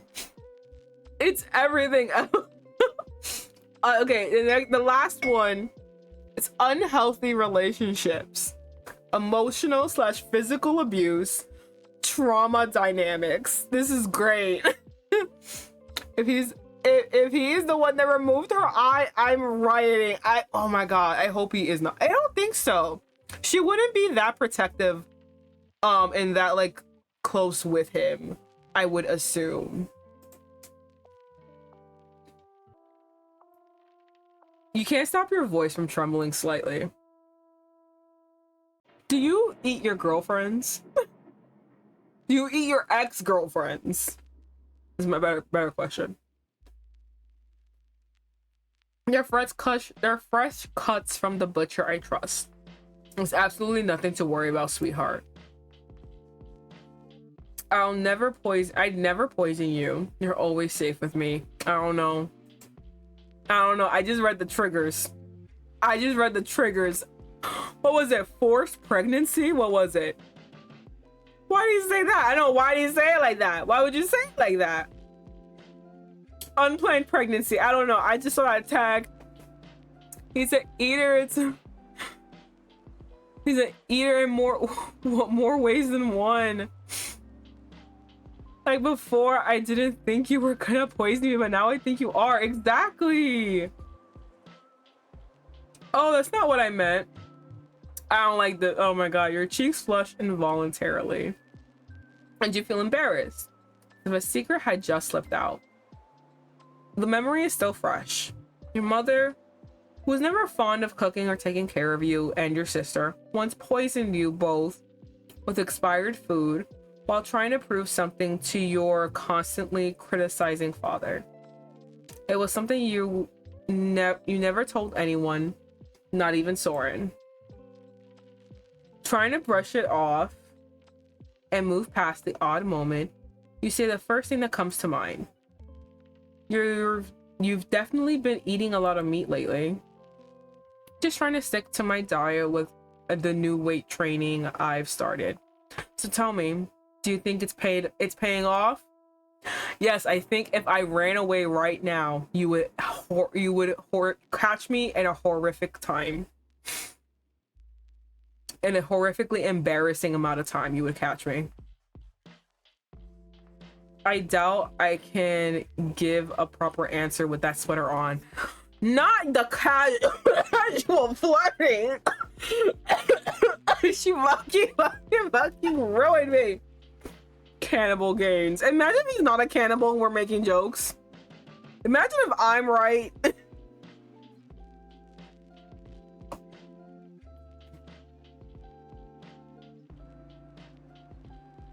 The words slip out before I can stop them, and you immediately regret your thoughtless remark.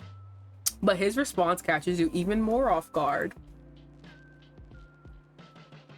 I could take it off if you'd like.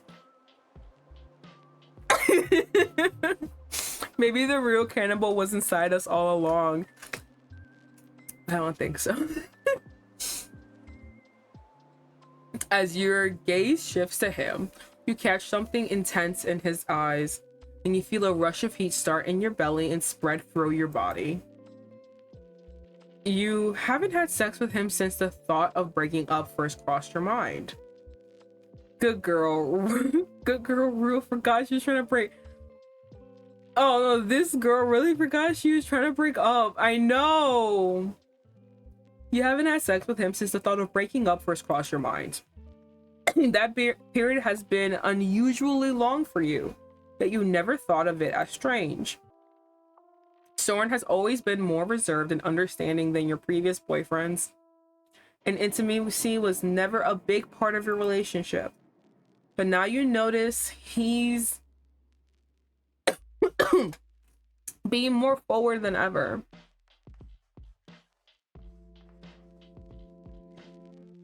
Oh my god. Listen, we're gonna break up with him, right? So I don't want to like do anything. Ah, fuck. The first time I'm saying no. Me saying no to sex? Damn, it's crazy. Who knew I could become this? Being sick is wild. Oh, my throat fucking hurts. You know the worst part about this is when I was younger, I used to always get a throat infection when I was sick. Now that I'm older, I no longer get a throat infection. I get a horrific cough for a month. And it's no matter what I do, I'll just get a cough. If I go to the doctor, they would give me the strongest cough suppressant they can give me without fucking killing me. And it still won't stop it. And it'll still last a month. There's literally nothing I can do. My mother also told me, go to the doctor. And I was like, for what? The same non-result? So I have to just suffer. Relationship wasn't sexual, so odd. No, she said they did have sex, but they stopped having sex after she thought I should break up with him. That's when they stopped having sex, and it's been a long time. Unless you're gonna burn the meat. Wait, it went down. Damn it. Your voice trails off toward the end of the sentence, fading into silence. It feels like your reason is clashing with your impulses. Before you can tell which side is winning, he turns off the stove with a teasing smile and walks toward you.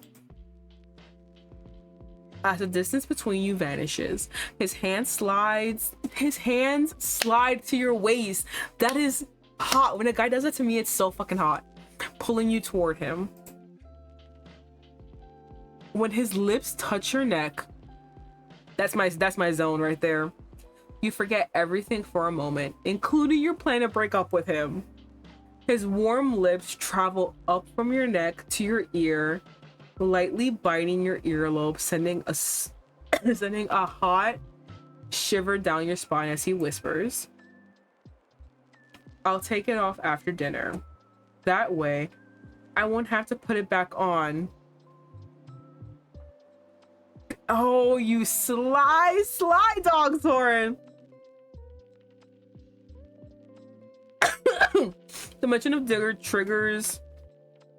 The mention of dinner. Girlie, I don't get it. So far, he's totally okay. This is a Yandere game. He's the Yandere. Just like, I don't see it. My nails are painted. My glasses are red tinted. I don't see it. He's wearing a sweater too. Oh god. The mention of dinner triggers alarm bells in your head. Just like that, you manage to pull yourself away from him and his effect on you, at least. Pull away from him and his effect on you, at least for now. He, as if he wasn't trying to seduce you moments ago, continues in his casual tone. If you want, we can sit down before the meat gets cold. Sure. Her only gripe is that she wants thrill.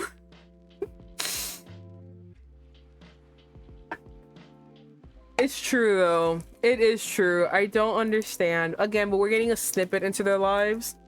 But like from this snippet, it's just I just don't get it. You pause for a moment before leaving the kitchen, trying to make sense of what just happened. He's got some lovely maroon flags. What do you mean maroon is red? He hasn't been yandere this entire relationship. Thinking about having a quickie with your soon-to-be ex-boyfriend in the kitchen is, quite frankly, wait, is that what he said? If you want, we can sit down before the meat gets cold. He really just said, we can have a quickie.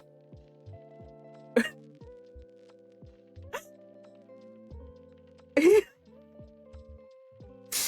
really just said, let's have a quickie.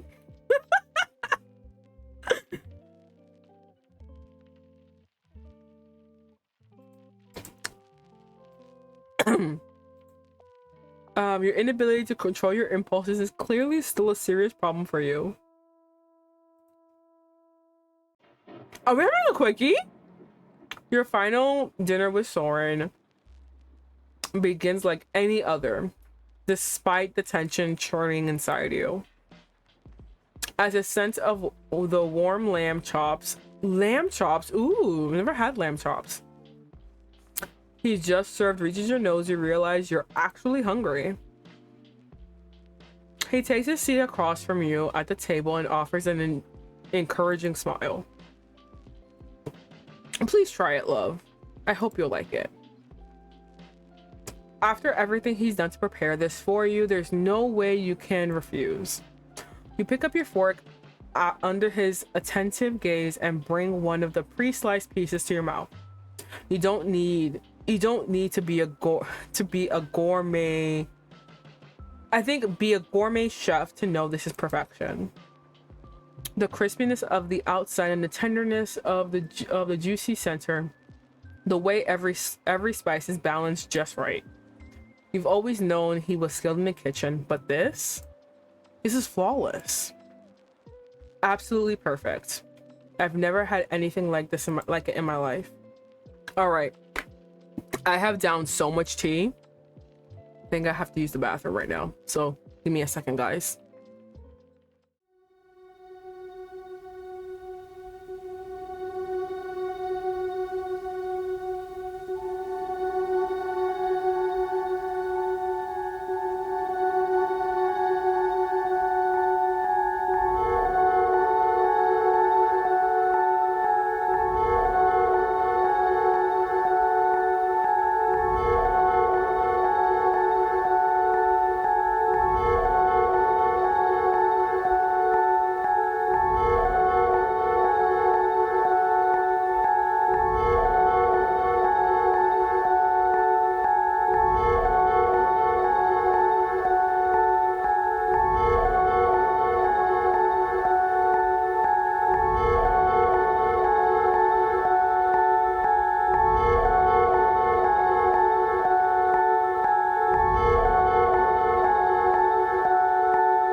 Okay. I am back.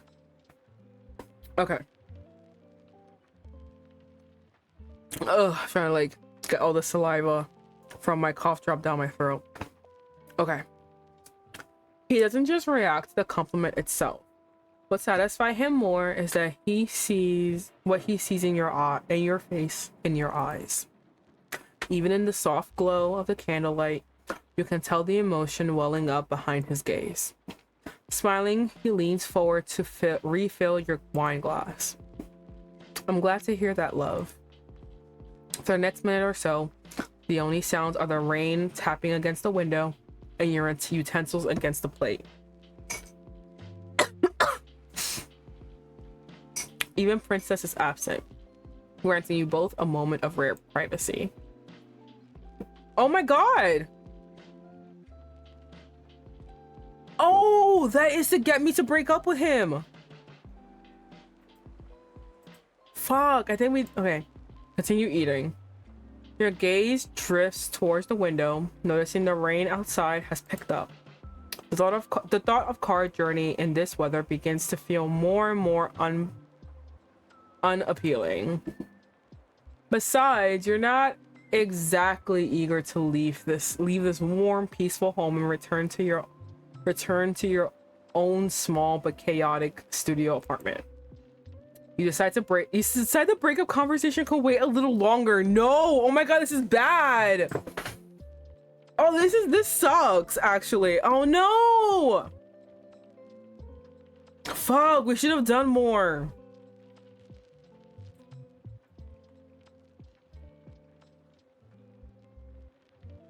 Oh wow, it really is a short game.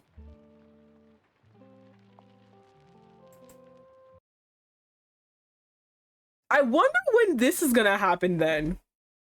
All right, let's...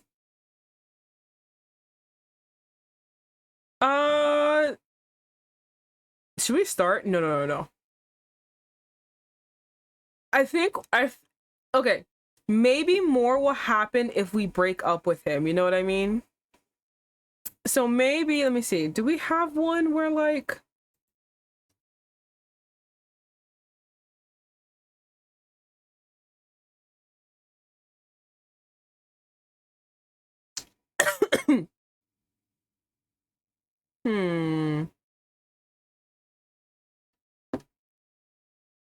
Should we start from here somewhere? I feel like we should.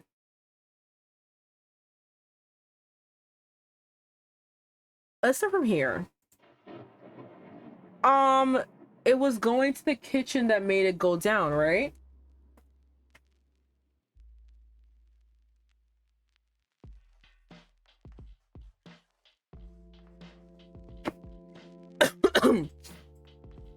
Oh, hello, Sky. Thank you for the hydrate. Oh, fuck, I ran out of tea. I got water. Thank you so much. Oh, God. We're trying to break up with somebody, and it's very hard. So you're back. Okay, hold on. Let me see. Go into the kitchen made it go down, right? Right? No, it didn't. Okay, go back. Load. Here. No! I don't want to overwrite. It said load, you bitch! Go back here. Fine. Okay.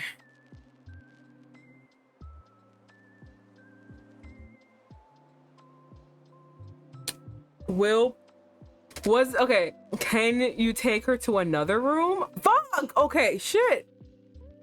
Go here. Yeah.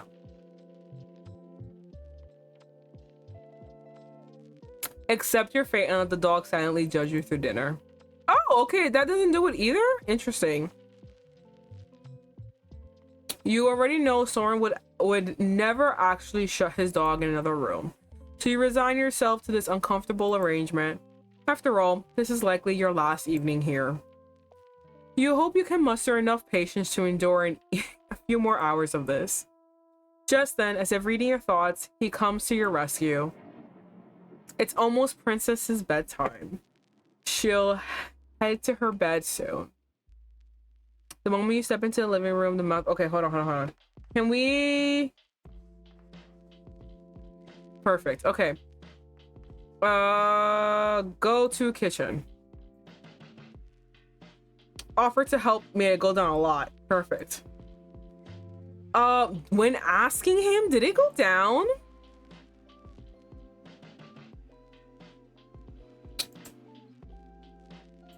It didn't. Okay. Maybe don't ask. No!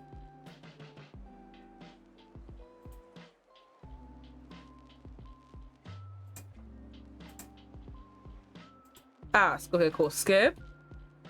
All right. Did this one make it go down? Okay, hold on. Okay, now we gotta save. Okay, no, never mind. We don't gotta save. Okay, hold on. Shit, bitch! I'm gonna need you to stop being a hoe. There we go. All right, skip all this. No, that's not enough. Oh my god, we have to start over? Main menu. Guys, we gotta start over. This is crazy. Okay. We're gonna find a way how to break up with this man, this very nice man with a knife that will most likely kill us. I'll be lurking, making some din din and drinking some peach tea. Have a fantastic stream. Thank you so much, Sky. I think I might have to also make some tea too. Think some more tea. My throat is so fucking clogged. Not clogged, the throat is so fucking sore. But thank you for lurking.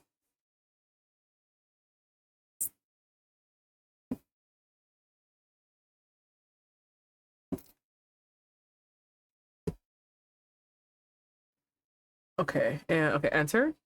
All right, cool. We're gonna skip all this. All right, no, swing by the dry cleaners. Yes, we're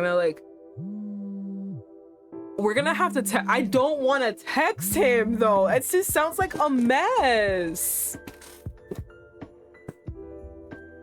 All right, text Lars. Finally, you overcome your hesitation and let your fingers tap against the keyboard. Hi, it's been a while. I hope you're doing well. Sorry if I'm bothering you. I just wanted to know if you're coming to the party tomorrow. Hi, Lars. Yeah, it really has been a while. I haven't decided about the party yet. Truthfully, risking being late to the dinner at Soren's house just to pick up your dress from the dry cleaners only to back out of the party at the last minute would be pure madness. Either way, there's no need for Lars to know all that. Your thumb hovers over send just as you're about to slide the phone into your pocket. Another vibration pulses against your palm. The speed of the reply surprises you, especially considering Lars was never exactly known for being prompt when it comes to answering texts. I understand. I also realized my question must have sounded stupid. I just figured you'd be coming with your boyfriend. He knew I had a boyfriend? And if you two were going to be there, I was thinking of skipping it. Now I'm just as undecided as you are.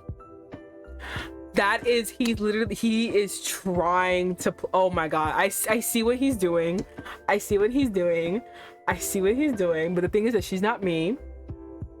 And I will play this so differently. There's something about Lars's message. There's something about Lars's messages so different. There's something about Lars's messages that are so different from the careless, confident attitude you remember that leaves you momentarily unsure of how to interpret them. What you do understand is that he seems less interested in whether you're attending the party and more concerned about whether your boyfriend will be there. Yes, 100%. I'm happy that you caught that too. But why? What do you mean, but why? Because he's a fucking ex and he's a fucking douchebag, clearly. From his fucking, I kept wanting to say spider. From his fucking little snake tattoo, he looks like a dick. A strange unease stirs inside you as you realize that beyond you, Soren and Lars have absolutely nothing in common. Should you ask him about it? Or should you end the conversation here and focus on the last, my goodness, my lozenge. Focus on the last evening you'll spend with Soren. Don't. Game, why would you do this to me?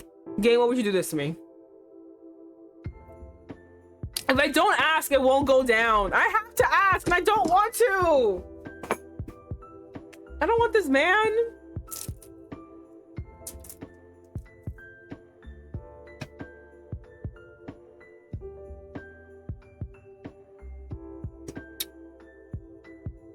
Oh my God.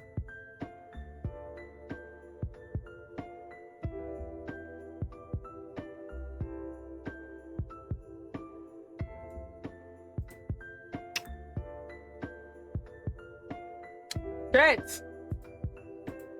I don't want to. In my AI generated Chinese drama, the girls say something and I'm like, yes, facts, bitch. When they're like, a good ex is one that pretends they're dead. And I'm like, facts. That's a good ex. Don't ever come back into my life. Oh, ask him. Oh, it doesn't go down either way. All right, never mind. I don't want to ask him. I'm not giving him the satisfaction that I want to know. Don't ask. Fuck him. Just thinking about Lars and Soren side by side feels utterly ridiculous.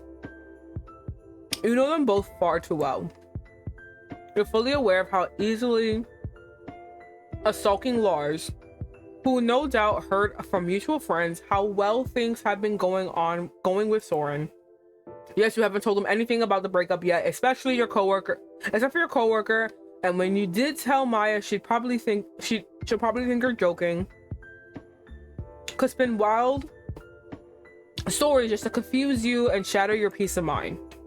What he doesn't know is that today, your mood is already fragile enough.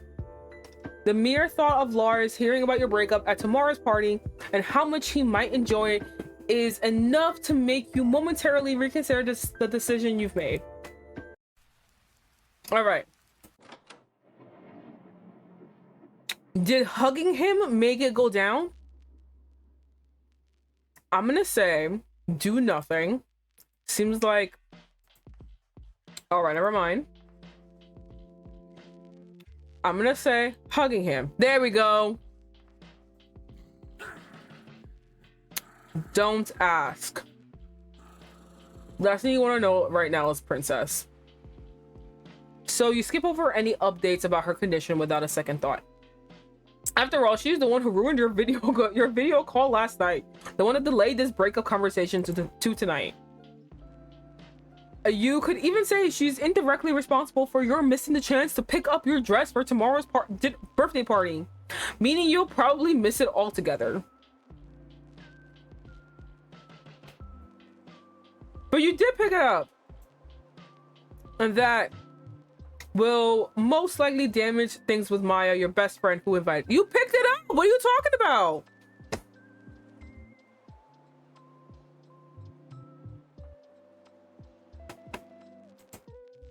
Okay, fine. You're just tense. Maybe a little unfair demonizing a tiny grumpy dog. All right.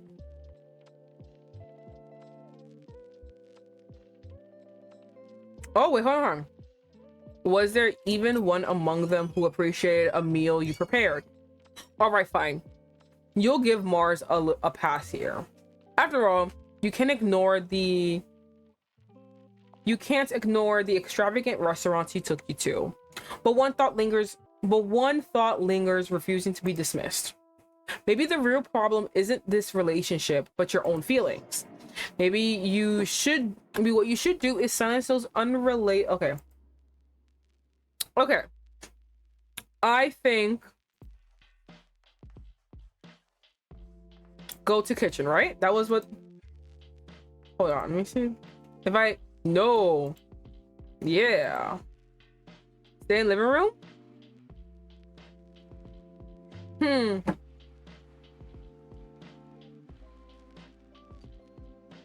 Go to kitchen.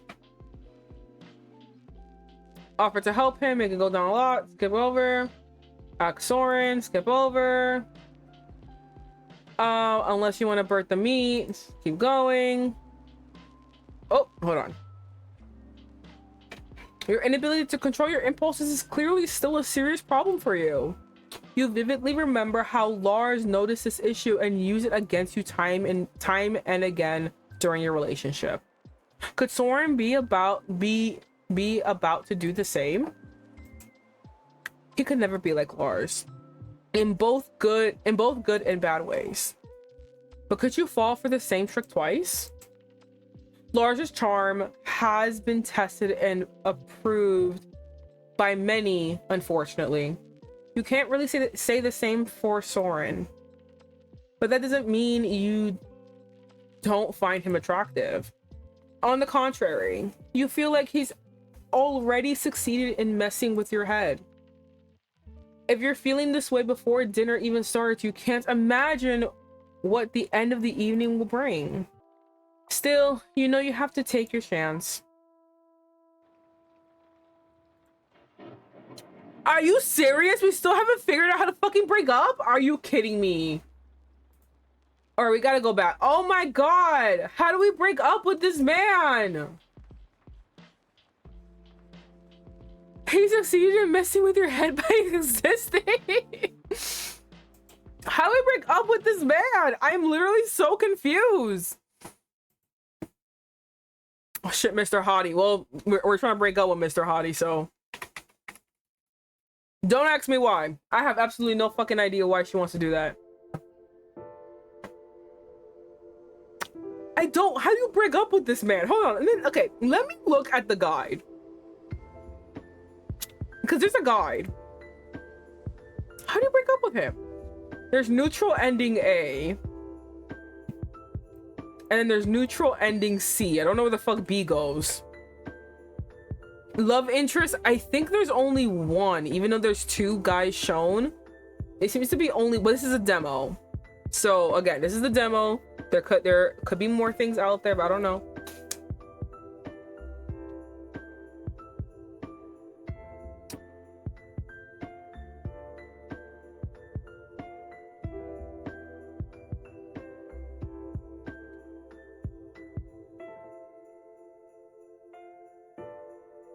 What's wrong with Mr. Hottie? Spoil me. Bitches, would you, I call my bitches are everyone in chat. Bitches, would you like to take over the reins? Short answer, I have fucking no idea. I have absolutely no idea what's wrong with him. I don't know what she don't like.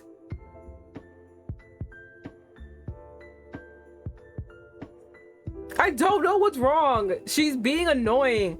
All right, I have neutral ending A.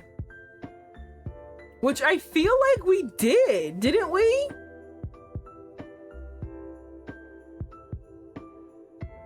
I feel like we did this. I think the idea is that he's too perfect of a boyfriend for her or something. I don't know. Okay, I'm gonna do the answers, which I feel like I already did. I feel like I did these answers, which is, oh, skip the dry cleaners. Why would I skip the dry cleaners?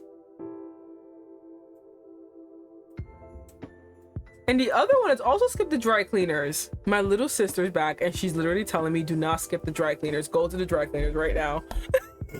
What if you skip the dry cleaners? That's the problem.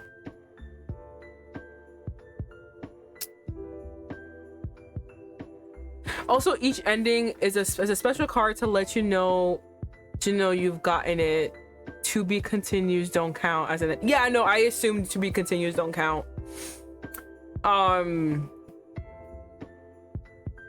Well, both endings say skip dry cleaners. I would not I don't know. I don't know. Would I do that? I feel like if I really, really needed it, which apparently according to her, she did, I would have to run to the dry cleaners, but I don't think I would rush home to get ready. I would just go straight from the dry cleaners to his house. Considering Mr. Hottie's a Yandere, I'm gonna break up, then run away to police station and stay there. Well, there is slight mention of possible cannibalism. I don't think you're running away anywhere, Anna. I think you're staying right where you are. We entered a danger zone. All right, I guess we're skipping the dry cleaners. This is what both endings say to do. The priority tonight is clear. You need to have a talk with Soren. Can you leave me alone? No. Thanks, Pixis B and Pixis Bees. Now I got the gist of how Mr. Hottie is. The prior. Okay, you need to break up with Soren. Oh, this is my willingness to break up with him. That's what this is. I thought whittling it down would make me break up with him. I have to keep it high to break up with him. Oh.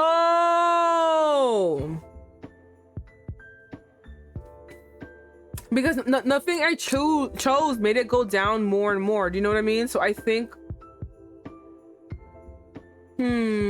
Unless kissing him made it go down. I don't know. I think it's my will to break up with him. I can't make it go down to keep it up. What you wear to your best friend's birthday... What you'll wear to your best friend's birthday party tomorrow? That's tomorrow's problem. It's fine. We got a little bimbo inside. That's why my bimbo levels are high.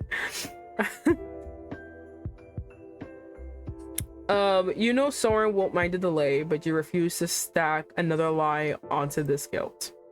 Besides, every minute you delay is another crack in your resolve. If you don't do this now, you'll chicken out again. All right. The metro doors slide shut behind you, sealing the choice. It shouldn't hurt this much. Such a stupid dress. Just one missed party, but your chest tightens anyway. You rush home, shower in a haze, and throw on something comfortable before sliding into the waiting Uber. Since Soren's place is quite far from the city center, you have plenty of time during the journey, and the question that has been weighing on your mind for days resurfaces once again. Is breaking up with him truly the right decision? If you were to bypass your indecisive reasoning and instead trust your feelings just as you intend to tonight, you would find your answer crystal clear. You no longer want to continue this relationship. There's something wrong here. No, there's something wrong here. Something that simply feels wrong to you. Just then your phone buzzes with a notification pulling you from your thoughts. Assuming it's a message from your boyfriend, you reach for your phone, but the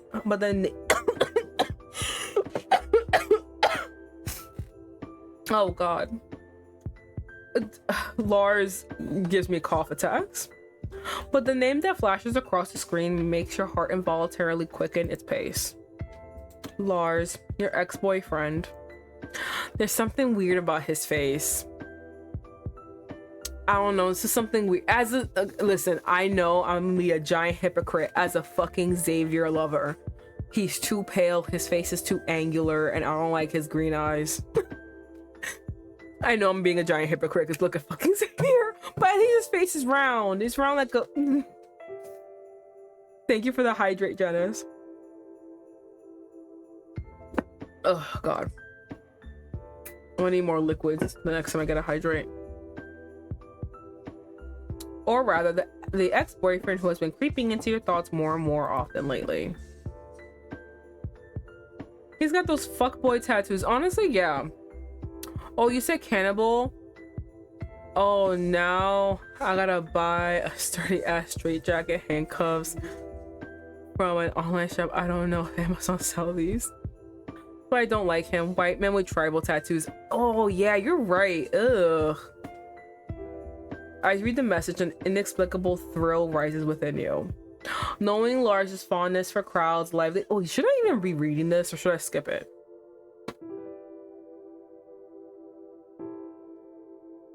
I feel I can go read. I don't know.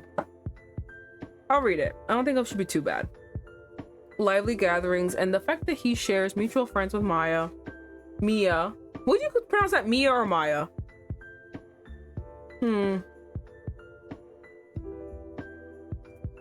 Hey, look, no, but white men with tribal tattoos are weird. There's something weird about them. I was watching, what, 90 Day Fiance? And I knew this girl was a freak when she was like, I went to Egypt on a spiritual, what was it? Like a spiritual vacation with a bunch of people that sign up for this program. And I was like, oh, fuck you. Heading to bed. Thanks for the stream and have a good one. Goodbye, Lore. Thank you so much for joining. Hopefully we'll have an end to this. I don't know what the end's gonna be, but we'll have an end. Good night. Ooh. Knowing Lars' fondness for crowds, whose birthday's tomorrow, you're certain he'll be there. But what puzzles you is why. After all these months of silence, his first message is about this. You have no idea. Should you respond?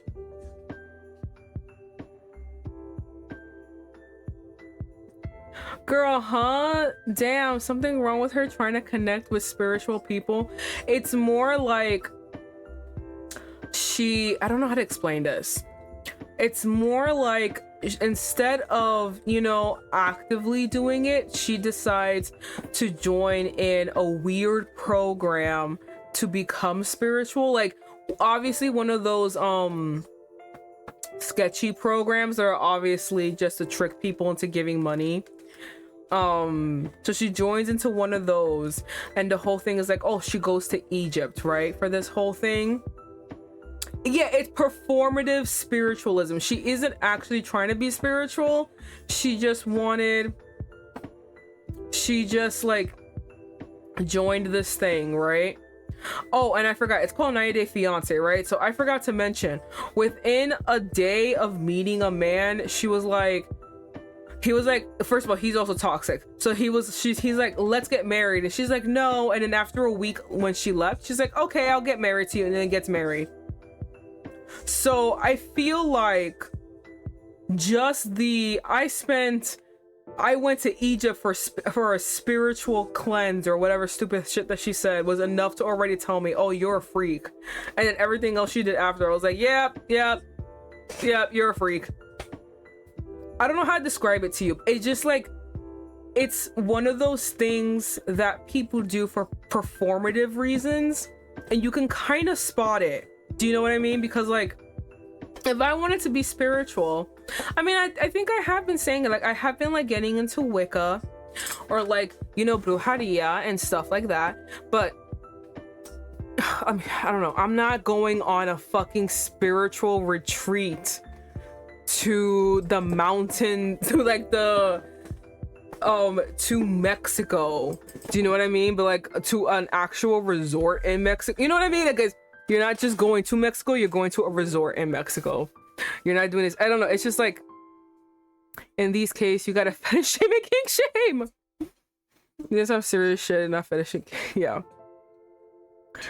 I don't think it's a fetish. She is just a very performative person. Everything about her is just weird, like performance.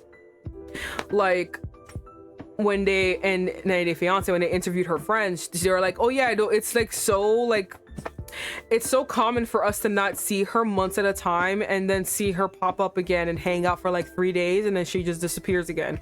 So it's like performance. And then when she goes to Egypt, and of course, like, you know, they obviously have different rules. The guy's also Muslim. So then when she hears all these rules and she's like, but I can't have friends. I'm like, bitch, you don't have friends. Like, why do you want friends for? To ghost them for fucking 8 months and then come back? Why do you want friends? You don't have friends. It's like how health gurus talk about getting better, but because they eat a certain way. Yeah, and then you realize that they're actually like on GLP-1s without telling anybody, or they're getting plastic surgery. Now they have it's just performative. I don't know how to describe it, but like the minute I saw this lady, also I have to mention how she looks too. Like, we were talking about white men with tribal tattoos. There's a white woman with like the meanest bob, the straightest bob that ever fucking lived. She was dressed all kooky, and I looked at her, I'm like, ugh, you're one of those, aren't you? And she's like, I went on a spiritual. I was like, yep, there it is. I didn't even wait for her to finish her sentence. I was like, oh, it's gonna be you, isn't it? And we're on 90 Day Fiance too. I'm like, where's the racism? I'm waiting for it. Okay, enough of that. Your fingers hesitate over the screen, your inner voice whispering to mistake, yet another part of you burns to know, has he really moved on and aches to answer him? I think since we need to keep this up, we don't text him. You slip your phone back to your pocket and turn to look out the window.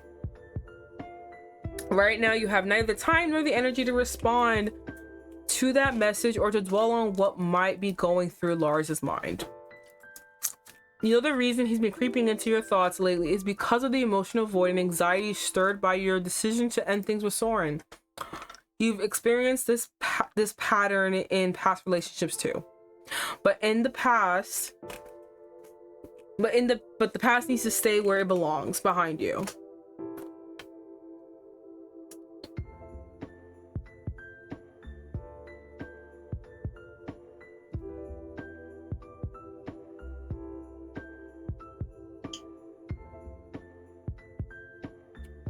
Guest tattoos meant for white people, make sure it discriminatory. Guest tattoos meant for black people, same for yeah, it's kind of like there's nothing wrong with getting like Japanese characters as a tattoo. Absolutely nothing wrong with it, but usually the people who do get it are like fucking weird. Do you know what I mean? Nothing wrong with getting these tattoos. There just has to be a high demographic of assholes who get these tattoos. You know what I mean? Nothing wrong. I mean, tribal tattoos are different. You shouldn't be getting tribal things. But there's nothing wrong with that man having that snake on his chest going down his arm. There's just a high percentage of assholes who get those fucking tattoos. So I'm gonna go by stats. Okay, he's most likely an asshole. Which is why when that lady on 90 Day Fiance, again, it's 90 Day Fiance, they're all fucking freaks. So when she's like, I went on a spiritual journey, I was like, all right, this is gonna end badly, ain't it? And it did. It ended horribly. So I was like, yeah, this is gonna be a weird lady, isn't it? Besides, you're not even entirely sure you'll make it to tomorrow's birthday party. Thanks to your forgetfulness, you might end up avoiding Lars altogether if he's planning to be a pain. You'll be spared the unpleasant task of having to talk to him. Well then, feel free to pat yourself in the back for this dazzling display of optimism. As you step out of the Uber, you notice that the light patter of the raindrops tapping against the car door has turned into a steady downpour.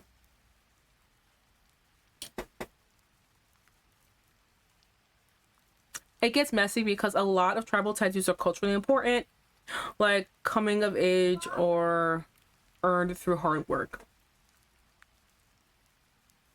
And then you have a random outsider's game. Yeah, that's basically it. Yeah.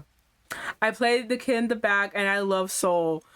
I'm so happy for you. I don't know. I literally thought I was gonna love Soul too. And I think my first run through with Crow, I don't know what the fuck happened. Like, he just came out of nowhere, whacked me across the face with his love, and I was like, damn, actually, hold on. You're so right, King. Hold on. I don't know where that came from, too. I have absolutely no idea. I thought I was not gonna like him. Turned out he's the love of my life. Okay, as you step out of the Uber, you notice that the light patter of raindrops tapping against the car window is turned into a steady downpour. You pick up your pace, crossing the small garden of Soren's house, an old and sturdy looking two-story detached home, its renovations perpetually postponed. You rush beneath the pergola at the entrance, doing your best to shield yourself from the rain. As you press the doorbell, you take a moment to notice how the neighborhood, made up entirely of similar detached houses, remains just as calm and quiet as ever, rain or not. Soon the muffled sound of footsteps and distant dog barks pierce through the hum of the rain. Then the door swings open and there he is.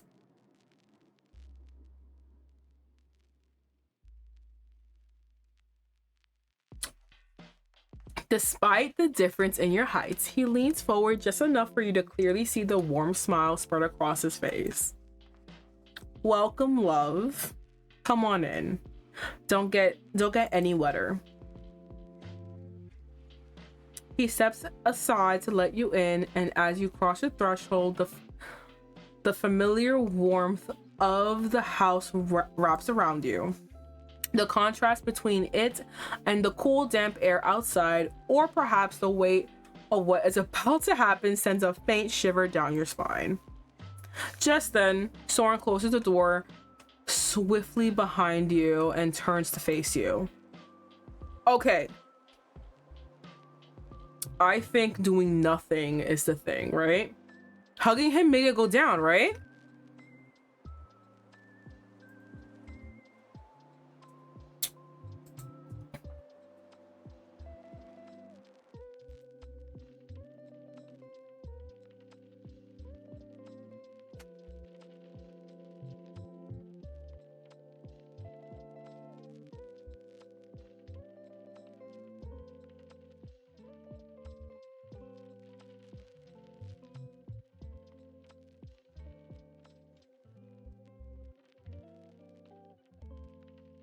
So I was looking at the guide. The guy was confusing me. I think they're all the same answers, so I don't know.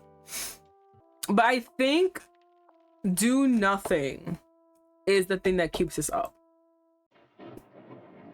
It might be best to put a little distance between you and him, especially with the breakup talk still looming ahead.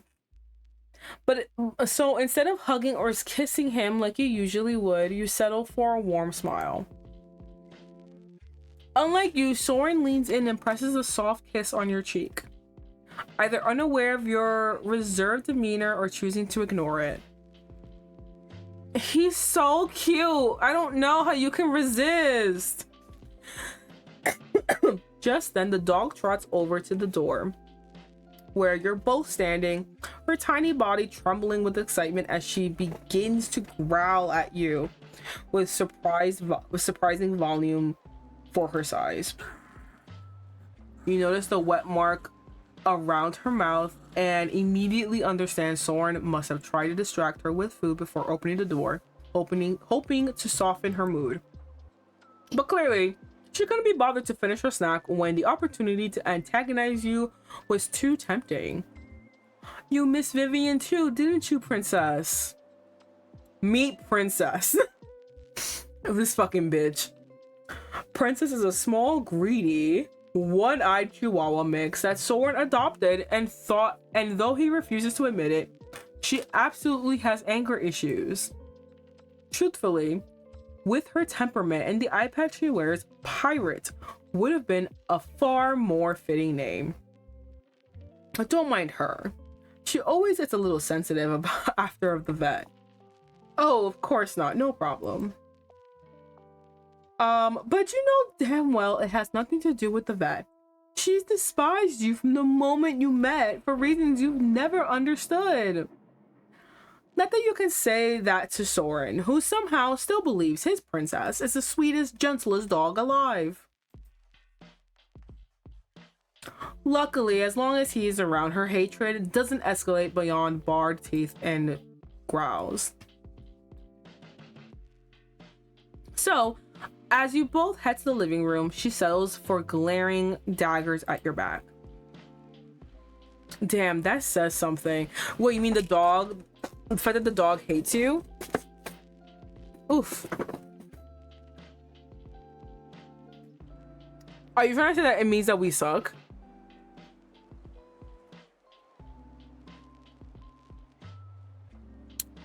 Don't ask, right? Yeah. Maybe. Or the dog can be like, you're hopping in on my territory. This is my man. Let me see something. Asking about the dog lowers it, right? Yeah, it does. Okay. Had a feeling. Okay, I can't get personal. I can't get personal here. The last thing you want to think about right now is Princess.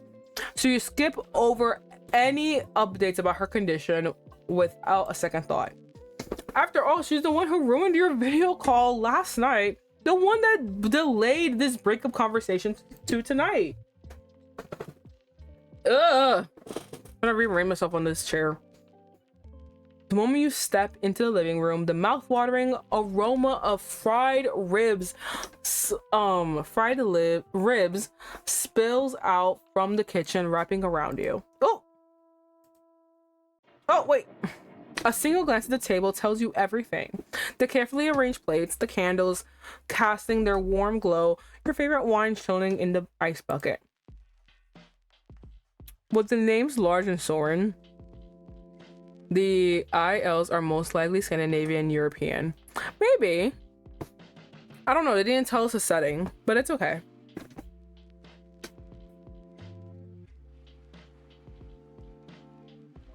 It's painfully clear how much effort Soren put into this dinner, and the guilt inside you swells just a little more.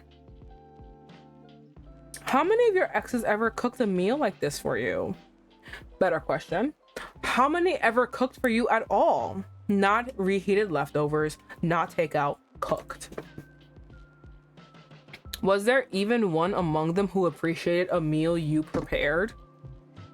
Maybe the real problem isn't this relationship, but your own feelings.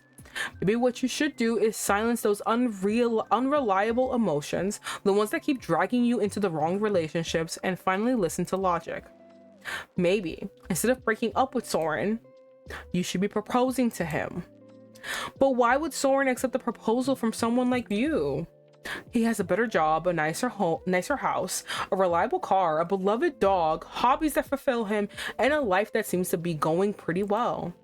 Meanwhile, you have nothing but a job you constantly complain about, a few old friends, weak family ties, and a bunch of trauma and debt left over from terrible past relationships. The only things you can offer him are your rather feeble love compared to his, some sex, maybe a bit of charm, and a whole lot of chatter. Her to herself, damn, I'm a loser. Literally. It's actually really bad. And that's why I said before, like, her problem isn't this relationship. Her problem is that she swings from one side of the pendulum to the other. And that's a problem. Because like, if she wants to break up with him, she can break up with him. Like, no one's stopping her. I mean, I wouldn't, but like, no one's stopping her. She could. And you don't owe an explanation to anybody you want to break up with. Just break up. If you don't want to, you don't want to be here, then you don't have to be here. But the problem with her is that the minute that she sees, oh, maybe I shouldn't, instead of just saying maybe I shouldn't, she goes, and instead of going maybe I shouldn't and maybe I should work on my issues that make me want to, her sentence is, no, I shouldn't. Actually, I should go from wanting to break up to all the way to wanting to marry him now. She goes from one side to the other every time. And that's a dangerous swing of emotions. That's all very dangerous. She shouldn't be doing that. Like I said before, she should be talking to him. Because he's cute, and look, we get it. He got a doggy right here. I mean, if you guys like dogs, I like cats, but if you guys like dogs, he's a doggy. Yeah, he's hot, so don't worry. We get it. But yeah, so it's like, and I do agree with you, Janice. I think she's using all these relationships as validation, but they're obviously not working. Do you know what I mean? Because she needs to validate. She needs to be the one who validates herself. She can't just get it from someone else, clearly. Because here's a guy who's literally the answer to all of her prayers, and she's still not happy. The problem is her. And instead of going to get help, she just wants to... listen, she should leave no matter what. She should leave. Because if he doesn't want to stick with this, and if you think that he is kind of triggering your negative impulses, she needs to leave. Clearly. She shouldn't force herself to be somewhere she doesn't want to be. So yeah. But I just think, like, the problem isn't him. The problem will be him later on. But right now, the problem is not him. The problem is her. And it's a very common problem, which is why communication and therapy are a thing. But and a lot of chatter. No, you're not being too harsh on yourself. You just want to remind yourself of the truth, that's all. Unlike your previous partners, you never understood what exactly kept him in this relationship. This could Could this be what they call true love?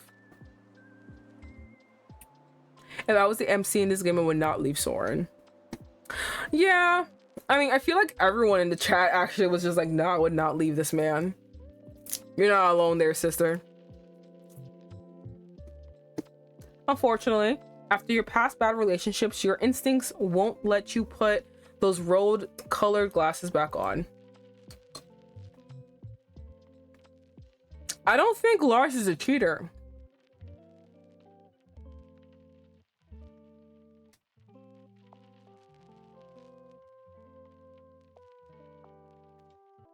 This chat is so funny to me because I got the break up with him ending immediately because I don't want to be with this man. Oh wow. Listen, like I said, do whatever you want. Oh, I did not read the character bio. I did not do my due diligence at all. Again, I'm sick. Only to be cheated on repeatedly, then dumped. Oh wow, bitch! You really want to go back to that? Fucking no. I did not read that. Oops. My ass. I did not do any diligence. I am so sick. I would have blocked him. I would have blocked him too. There's no way he's talking to me. My god. In fact, that she's like, oh my god, I'm thinking of my ex. The ex cheated on you for a whole year straight. Bitch, fuck you.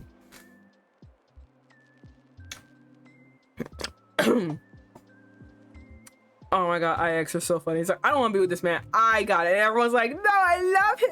Daddy, I love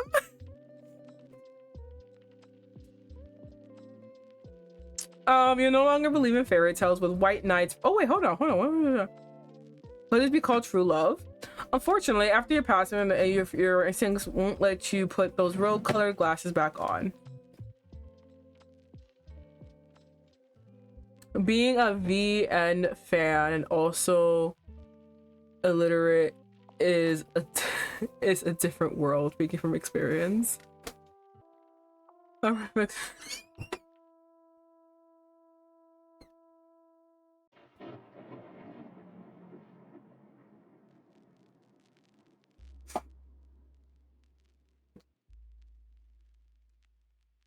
Damn. Listen, she won't break up with him. I'm perfectly okay with that. I just didn't know what this little thingy meant, so I ended up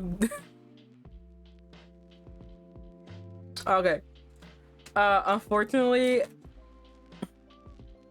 we block cheaters in this house. We do. I can't believe she's actually daydreaming about him. That's crazy. Also, shitty friend for invite. Yes. Oh my goodness. But I did see what you said, IX. You're a visual novel fan, so you basically read the room before any of us did. You're like, I gotta leave now. I read what you said.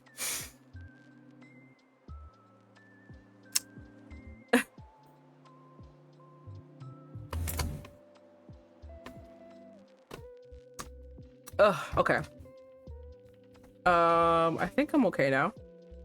Unfortunately, after your past bad relationship, your instincts won't let you put those red colored glasses back on. You no longer believe in fairy tales with white knights rescuing princesses from monsters. No, you're sleeping with one. You quickly jump in, trying to come up with an excuse for your unusually long silence caused by your thoughts. Everything looks amazing.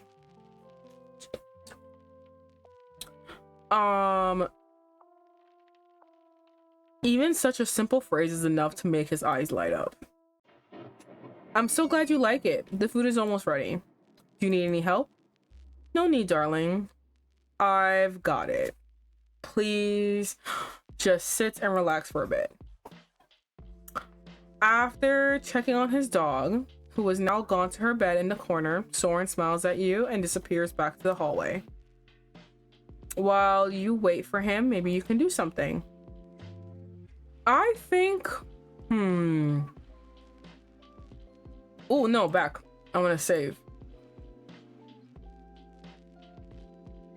Did staying in the library or going to the kitchen do anything?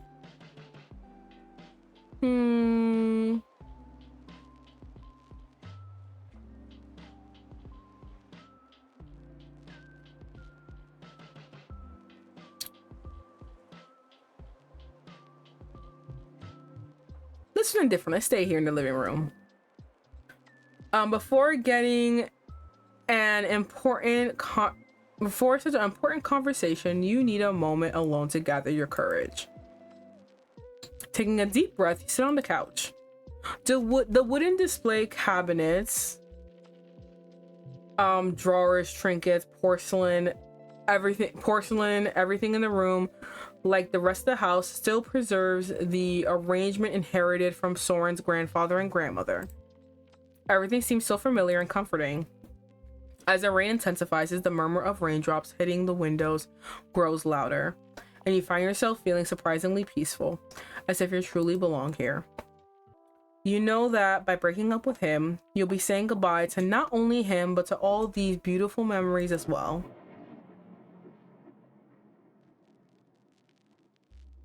Cut the sentimentality and focus on your decision. Yes, 100%. We gotta do that. This isn't your first time. Of course, you can't compare your relationship to Soren to your previous ones. Among all your past boyfriends, he is the one who showed you the most care and attention. And he entered your life at a moment when you needed someone the most, proving that miracles can still happen in this world. Even so, that didn't guarantee your relationship would last forever, or that your feelings would never change. Just like now.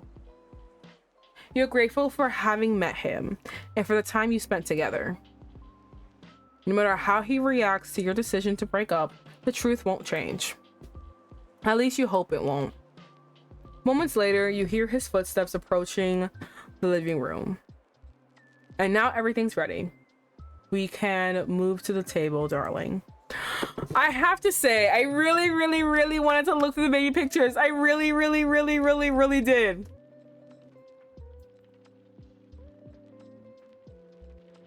I really did. I really want to.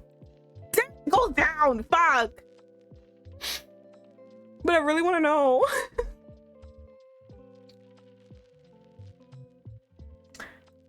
No, we gotta go back.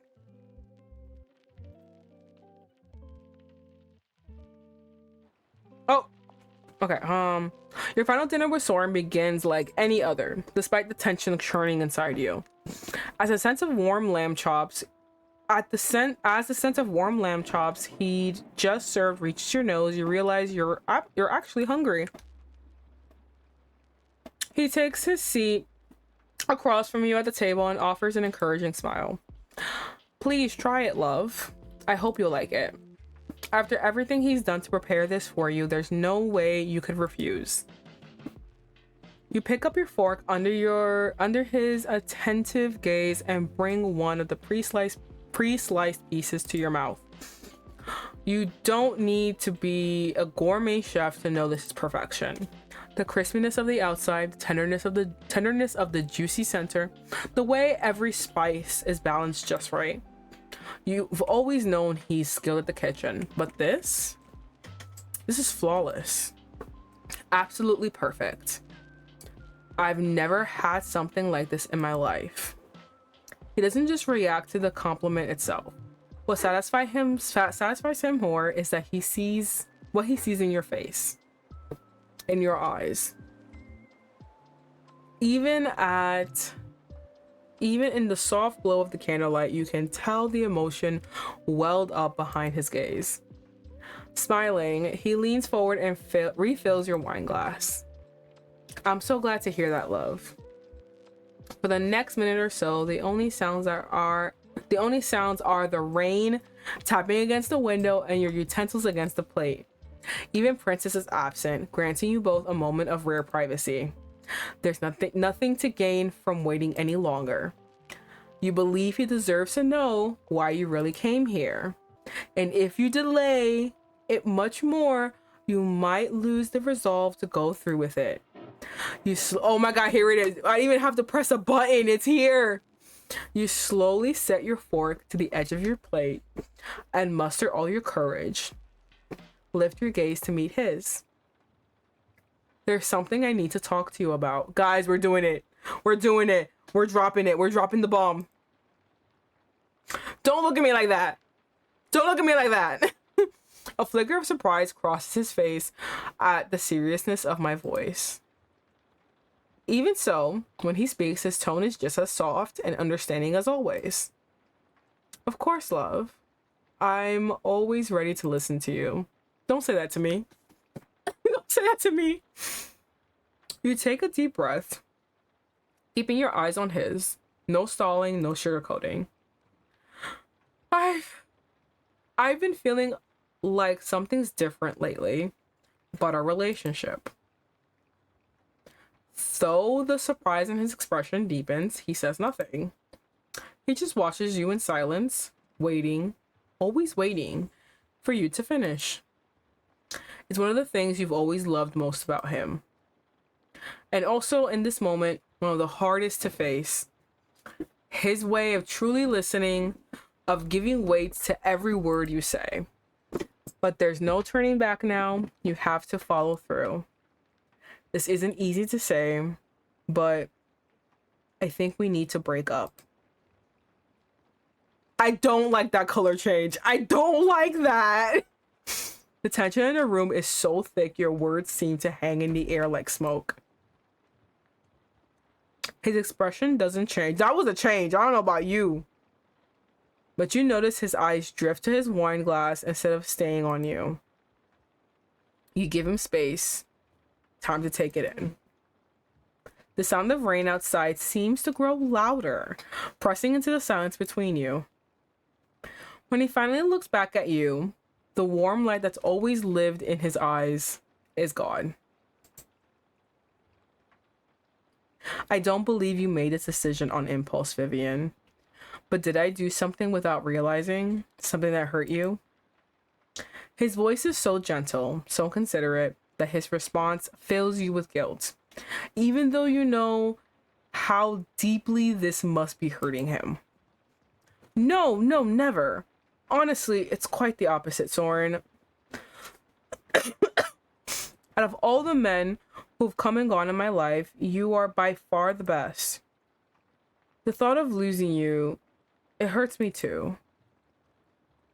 Still, none of that changes the quiet certainty that breaking up is the right thing to do. You speak again quickly, not wanting to give him room to hope. This is about me, my feelings. I just don't think I can return your love the way you deserve. I don't think I can truly be happy in this relationship. He finally speaks, his voice quieter, more subdued. I need this game's MC to have self-respect and not think about that.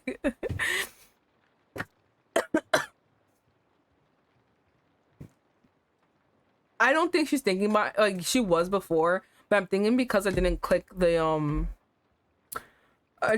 answer him. So like it kind of like it's whatever she feels for the ex is kind of removed in this moment. He finally speaks, his voice quieter, more subdued. How long have you felt this way? Or rather, how long have you known? You hesitate, knowing too much detail will do more harm than good. But you can't ignore his question. Since things got more serious between us, but the last month it's become something I just can't look past. I see. I'm sorry I hurt you. I'm sorry for saying this during a dinner you prepared so thoughtfully, but I can't keep it to myself any longer. You deserve to know. This time, the smile that forms on his lips is a little forced, wounded, but still kind. Please don't feel guilty, Vivian. Of course, we didn't enter this relationship expecting it to end this way, but not every relationship concludes as we hope. That's perfectly normal. It doesn't mean either of us did something wrong. You realize that by delaying this conversation for so long, you've only tortured yourself and in a way been unfair to him. In the end, your coworker was right. Soren accepting your decision with grace, effectively dismantling the baseless fear. Soren accepted your decision with grace, effectively dismantling the baseless fears you carried for so long. Once again, your instincts, those that have pulled you into the wrong relationships time and time again, have proven to be flawed. He truly is different from all the others. In fact, he's perfect. Lee crazy. And if you'd even managed to escape the ghosts of your past relationships, maybe, just maybe, you could have quieted the part of your heart that refused to let him in. Things between you could have been so different, so much better. I'm lucky to have met you, Soren. You don't hesitate as you reach for the hand he gently extends to you across the table. That familiar warmth flows into you, melting away all the tension that had clung to you for days. In this moment, you trust him more than ever. And I'm lucky to have you, Vivian. You've always been special to me, and you always will be. You catch the glow in his eyes grow brighter, but it doesn't last long. He gently pulls his hand back and slowly rises from his chair. Well then, I think we've come to the conclusion of this unpleasant but necessary matter. How about we continue dinner where we left off as good friends? I'll bring out dessert. There's something in the food. Oh my god, am I bad for really just oh god, something bad's gonna happen? Before leaving the room, he pauses in the doorway and glances back at you. Of course, if you'd rather not stay, I can call a taxi to take you home. You narrow your eyes towards the clock above the fireplace. It's gotten quite late. Oh, you're right. Time really flew. I think it's better if I head home now. Seeing you rise from the table and gather your things, he offers to call a taxi for you. Would you like me to pack some dessert for you? Creme brulee. I made plenty since it's your favorite. Oh my god, he made our favorite. I doubt I can eat it all myself. That would be lovely, but please don't go through any more trouble on my behalf. It's no trouble at all. He gives you a gentle smile before heading into the kitchen. You wait alone for the taxi, realizing he probably used the dessert as an excuse to be by himself for a moment. Even if your friendship continues, you know things will never be quite the same again. As you absentmindedly scroll through your phone, you notice a message from your coworker. You decide not to reply, at least not now. Oh, she says, "Are you okay?" You'll explain everything tomorrow anyway. Or maybe you don't really know the answer yourself. Are you okay? Shortly after the taxi arrives, Soren emerges from the kitchen holding a neatly wrapped package and walks you out. Oh, fucking Christ, why does it look like this? Why did that jump scare happen? Just before you stepped into the car, you glance back at him, looking at you like this. This is like, have you guys ever seen the movie Creep? I've never seen it. I've seen people review it. Because it would fucking kill me. It would that is my biggest fear. The movie Creep. It would actively not only creep me out, it would fucking terrify me. I cannot watch that movie.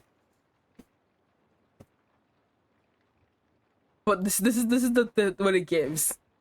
Me, age 3, looking at my mom through the doorway at 2 a.m. to tell her I threw up. No! No! Just before stepping into the car, I glanced back at him. Oh, God, I don't like that. Beneath the umbrella he's holding for you both, his face is partly obscured by shadows, and you can't quite see his eyes. Maybe that's why. Even his usually comforting smile feels distant tonight. Good night, Vivian. Good night, Soren. You slip into the taxi without delay, and soon you're leaving him and his home behind. He had to put a tracker on you. There's a tracker in there somewhere. Despite everything, a quiet sense of peace settles in your chest. You stayed true to your decision. After a month, oh no! Did you make the changes I asked for before you sent it to the client? You're trying to stay calm despite your boss's usual irritated tone. Yes. All of them? Yes. Did you double check? Yes. Are you sure? Yes. Then why have they been calling me nonstop since the beginning of the meeting? Your boss's voice starts composed and ends in a shout, casting sudden silence over the entire office. Why don't you answer the phone and ask them?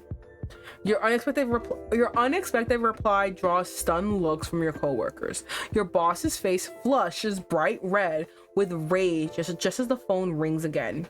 He answers and puts the call on speaker. A familiar dreaded voice fills the room. It's the client who has made your life hell lately. Hello? Hello, Mr. Miles. Sorry for the delay. I'm in a meeting. Is there an issue about the proposal you sent? Your boss's tone is now softer than a purring kitten after a warm meal. No, quite the opposite. I just wanted to say how pleased I am with everything. The changes you made, though you didn't inform me in advance, turned out to be very appropriate and necessary. Thank you. Your boss's face goes blank with confusion. You, on the other hand, shoots a smug "I told you so" glance around the room. I'm glad to hear that. Unless there's anything else, I need to take care of something urgent. Of course. Have a great day. Your boss swallows hard a few times, clearly lost for words, before deciding to pretend nothing happened. Of course. Stupid bitch. He takes a sip of his coffee, only to grimace. Ugh, cold. Anyway, let's not drag meetings out like this again. That's all for now. As the meeting ends and your colleagues start filing out, you race to leave, but your boss's voice stops you. Vivian, can you stay a minute? Oh my god, what the fuck? You ignore the meaningful look your coworker throws your way and comply. Once everything else is gone, your boss turns to you with a surprisingly softer expression. That was good work, even though you screamed at me. How would you feel about grabbing dinner sometime? Do you take out every bitch you fucking scream at? Like, I'm sorry, I don't want that. You pause a little too long, thrown off by the absurdity of this meeting and how it's now delayed your work even more. Is this a serious business dinner? Oh no. So we're not meeting a client. No, I mean, yes. No client. Then I'll go ahead and book the usual dinner for the team. Your boss's face immediately returns to his usual strictness. For God's sakes, Vivian, no client, no team. I'm talking about just dinner. The two of you were literally just screaming at me. Like, I don't understand what you're not understanding. No, I don't want to fucking go on a dinner with you. You just yelled in my face in front of everyone. Oh, now I get it. Maybe this guy's the real Yandere. Maybe. Thank God. So how about tonight? No. Your boss is momentarily stunned by your swift and definite response, but continues. Now, how about Saturday evening? Thanks for the offer, but what I meant was that I don't want to have dinner with you neither tonight nor on Saturday. For the first time, you witness your boss blushing from something other than anger. It was just meant as an apology. I mean, I had no other, I'm sure. But if you really want to apologize, please do it in front of everyone and at the next meeting. Just like when you scolded me a moment ago, unless there's something else. No, of course, you're free to go. Ridiculous. Leaving your thoroughly embarrassed and confused boss behind in the meeting room, you return to your desk, where your coworker immediately pounces on you with excitement.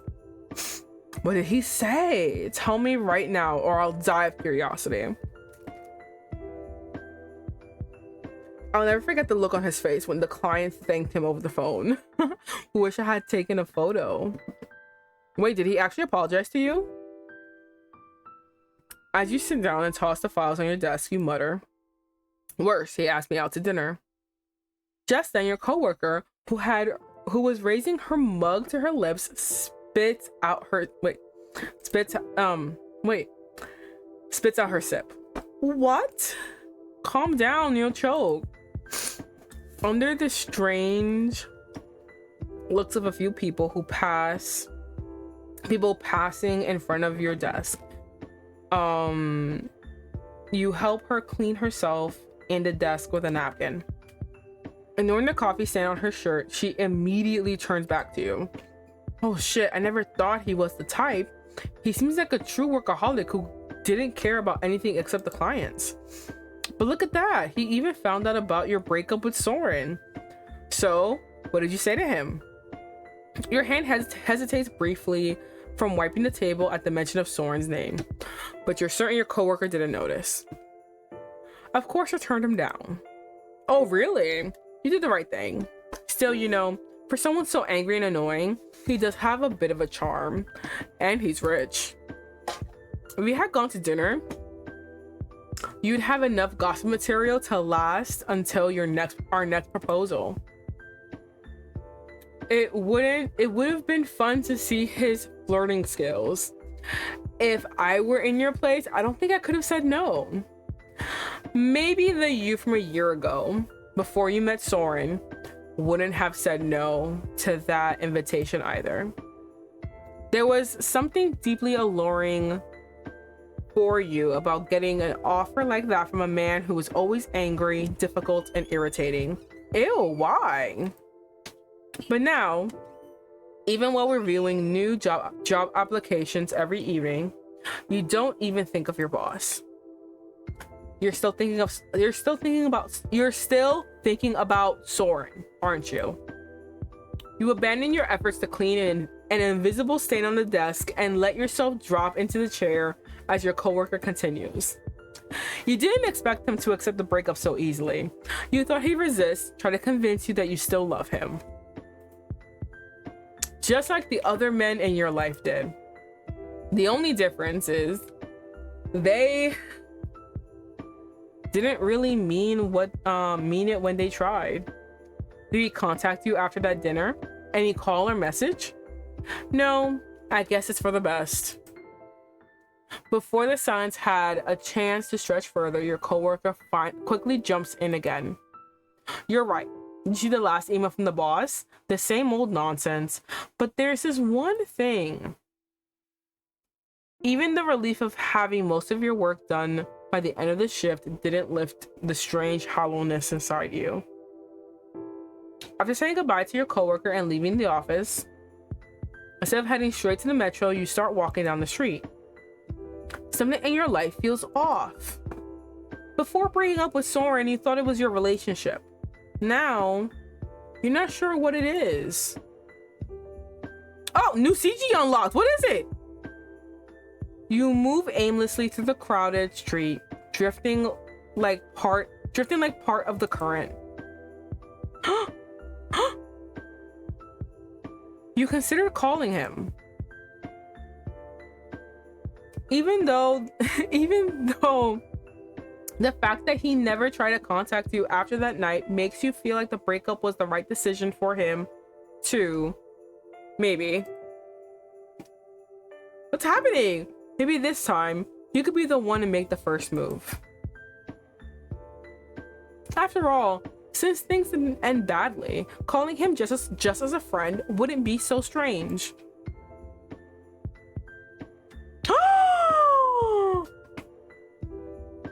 Hold on. There you go. And no, it's this one. Stop it!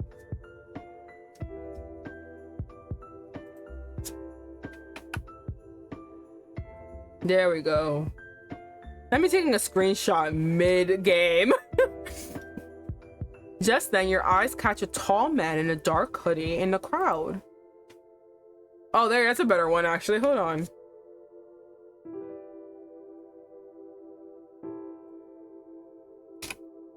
For a moment,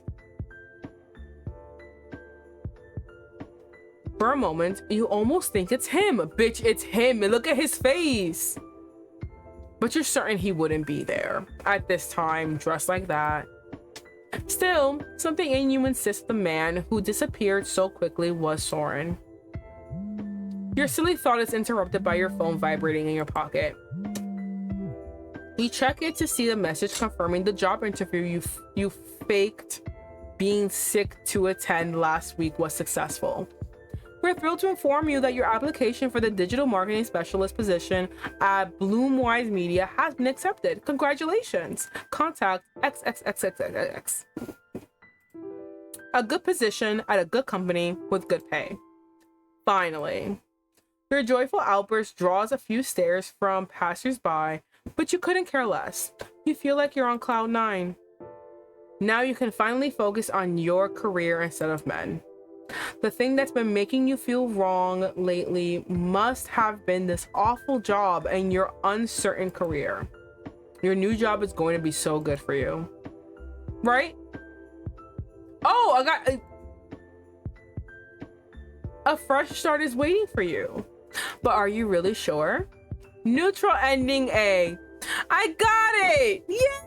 We finally did it! Ah! Look at us! It took fucking forever. I'm so happy.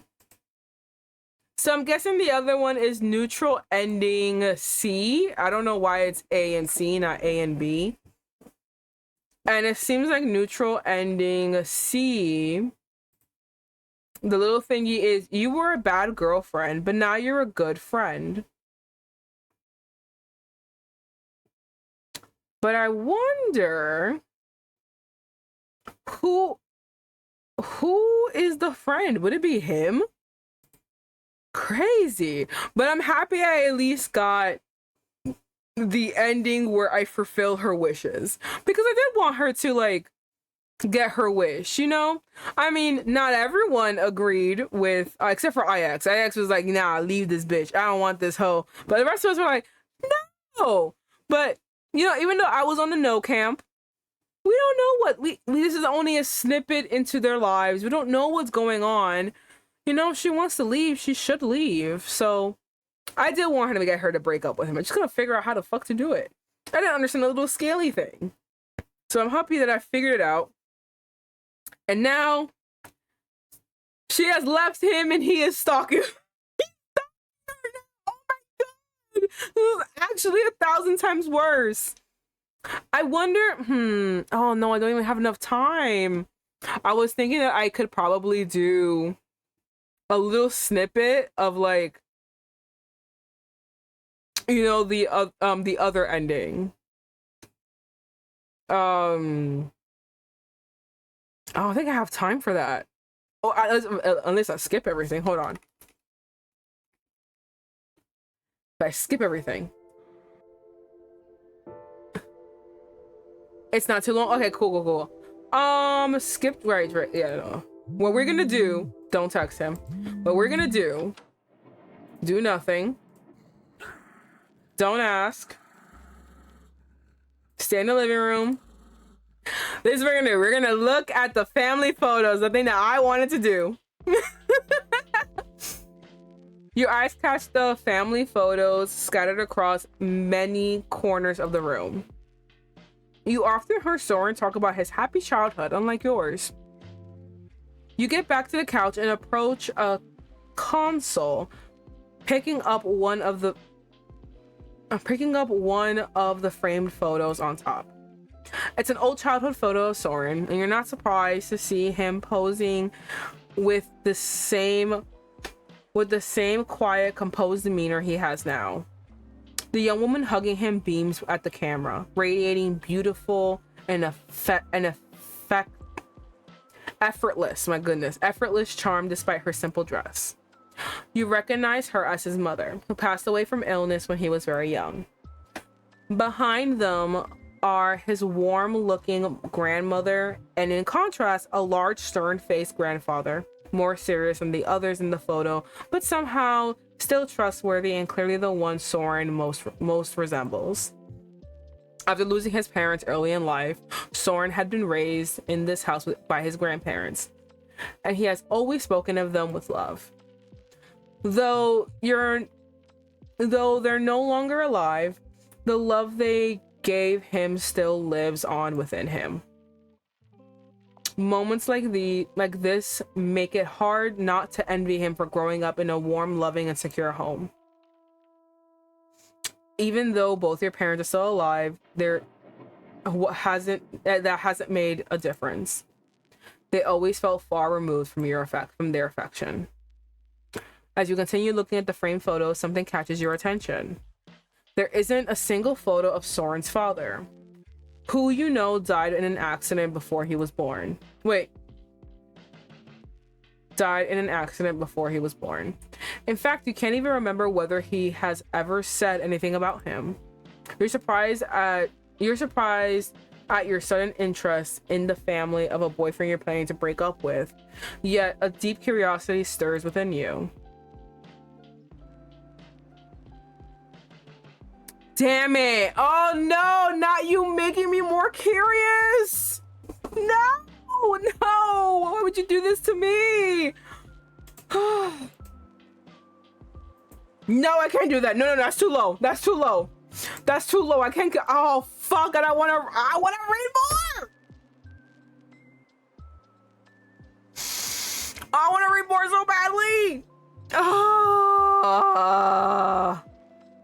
You're certain that asking Soren directly about his father would be wiser than rummaging through all these thick family albums lining the shelves. Assuming you still care to ask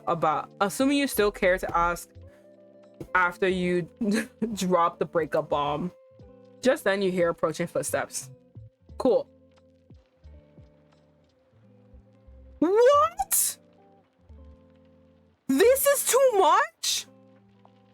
This is madness. This is literal madness. I feel like, okay.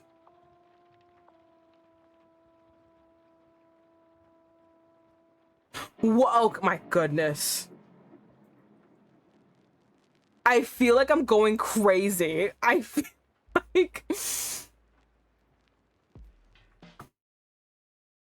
like I'm going crazy. Like I can't. Okay, this is the only thing I can think of doing that isn't. Oh, there you go. Everything else we're doing exactly the same. Because the only thing that isn't like a lot. Do nothing. Don't ask. Stay in the living room. Cousins mentality. Finally! Oh my god! That was crazy! Tell him now. There's nothing to gain from waiting any longer. You believe he deserves to know why you. Okay. Is it what? Okay, exactly what we said. Okay, cool. Okay. Let me see. Quite time to take you home. You narrow your eyes towards the clock at the fireplace. It's gotten quite late. Yet still spending time with him makes you feel better than you have in a long time. And you can't help but think about how lonely he might feel if you left him like this. I could never say no to dessert, especially yours. Seriously, bitch, I would leave. I would be like, oh, I broke up with you. I gotta go. I gotta leave this awkward position. Oof. You notice the subtle lift of his expression, and knowing your choice made him a little happier fills you with relief. All right, then. I'll be right back. As he disappears into the kitchen, you let out a long breath. There's a strange lightness in your chest, part sadness, part calm. Moment later, he returns with your favorite dessert, creme brulee. There's still a shadow behind his eyes, but the warmth in his smile quickly assures you that things are okay.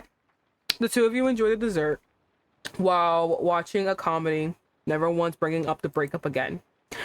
In fact, the way he occasionally comments on the jokes only makes you laugh harder.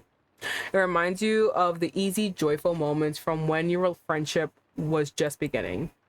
By the end of the night, you can't refuse when he offers to drive you home himself. Neither of you speak as the car glides along the rain-slicked streets, but the silence isn't awkward. It's filled with peaceful acceptance. When you arrive in front of your crowded apartment building, he turns to you.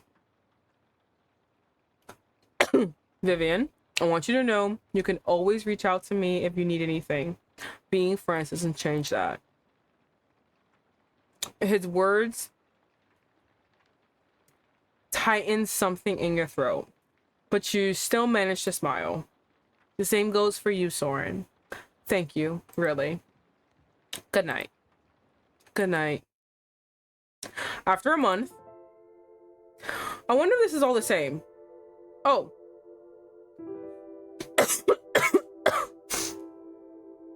Meaning, how should I know? As for the price for strength to your coworkers, your boss's face flush, and okay.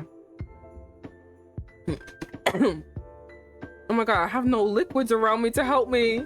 I'm gonna die. All right, oh, now I get it. Thank you. So how about tonight? Oh, I already have plans for tonight. In that case, Saturday evening. Oh, well, a friend of mine was in a terrible car accident. Thankfully, nothing serious, but his arm is in a cast, so I need to be there to help him out. Is it Soren? Is Soren in a cast? Your boss visibly stiffens at this answer, but chooses not to push you further. I see. Another time then. I just wanted to apologize. Apologize. Considering your boss's usual angry demeanor, even that could be considered progress. You're busy too. I'm sure it wasn't intentional. Just if you let me leave a few hours early today, I'd really appreciate it. I'm going to pick up a friend. I'm going to pick up the friend I mentioned. Of course. I hope your friend feels well soon. When you return to your desk in high spirits after leaving your boss behind in the meeting room, your coworker pounces with excitement. What did he say? Tell me right now or I'll die of curiosity. I'll never forget the look. Okay, hold on. Okay. As you sit down to toss the files into your desk, you mutter, sort of, he invited me to dinner as an apology. Just then your coworker who is raising her, what? Calm down, you'll choke. Under the strange looks of a few people passing in front of your desk, you help her clean herself and the desk with a napkin. Ignoring the coffee stain on her shirt, she immediately turns back to you. Oh shit, I never thought he was the type. He seemed like a true workaholic. Hold on. Damn it! I thought it was gonna be a lot to skip. What did you say to him? Wait, are you saying he was flirting with me? It just felt like a simple thank you to me. Do you have any idea how much trouble we were in with that client? He should be happy we finally made him happy. Your coworker shoots you a disbelieving look. Are you serious, Vivian? Last week I broke my back trying to convince some client not to cancel, and I didn't get any dinner invitations. You consider that she might be right. But honestly, you don't really care. Maybe he was just in a good mood. Either way, I don't think I'll be going to dinner with anyone anytime soon. You know, You know I can't leave Soren alone after the car accident. So for a while, hearing this, your coworker also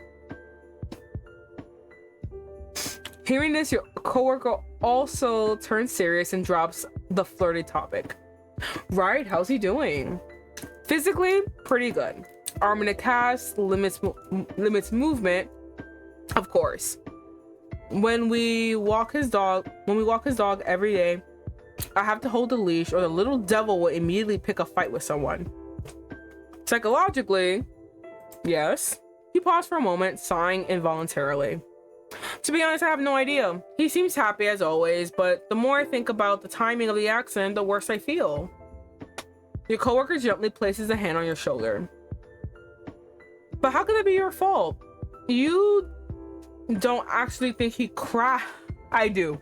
I do actually. You don't actually think he crashed because he was driving you home, do you? That's totally coincidental. I doubt that. What I did that night was incredibly selfish.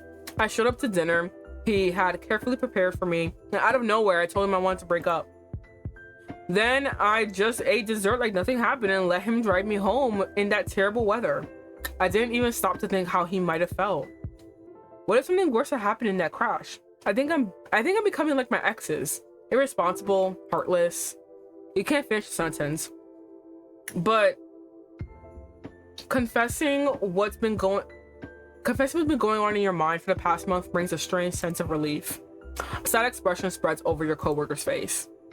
Vivian, you're nothing like them. You're being too hard on yourself. Right now, what Soren needs is someone by his side, and you're doing exactly that. Honestly, I bet you didn't think about him this much even when you were still together. He must be surprised too. In the silence that follows, the background clatter of keyboards and phones ring in the office, drifting your ears. You realize your attachment to Soren has deepened since the accident, whether it's from guilt or fear of losing him. The fact that it happened right after the breakup terrifies you. But for now, you decide not to dwell on it. You might be right. Anyway, I need to wrap up and head out. I can't waste the time off I got from the boss. The coworker reels from the second shock of the day. The man definitely has a thing for women who piss him off. You leave your coworker alone with her brilliant observations and return to your work. After a while, you say goodbye to her and step outside of the well-earned pride of being the first to leave the office. Soren's car is waiting for you in the company parking.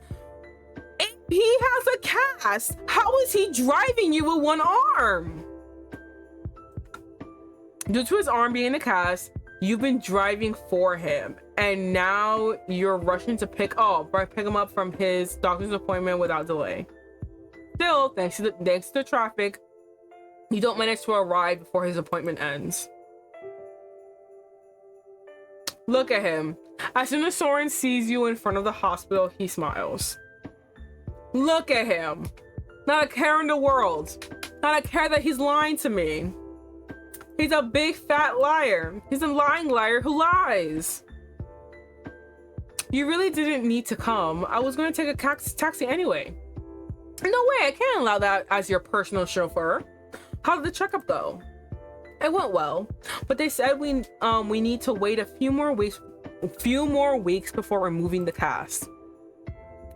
Though his smile remains, you can detect a hint of unease in his eyes. Vivian, I understand you're trying to help, and I'll always be grateful for that. Still, if you're getting tired, I can ask another friend for help. You've already done so much for me. Have you really done enough? Logic tells you to say yes. To say goodbye to him and go back to your own home, to stop living in the guest room of your ex-boyfriend's house. But your heart says it's too soon. You can wait a little longer, at least, until he is fully recovered. With mock seriousness, you frown. Don't be ridiculous, Soren. You'll never find another driver as good as me, and the dog walker, and the chef. Your joke seems to dispel the shadows in his eyes. His voice now sounds lighter, more relaxed. I'm not so sure about the last one. Why don't we eat out? I'm a bad cook. Crazy. That I'm offended. I'm like half offended. It's crazy talk. I'm a bad chef.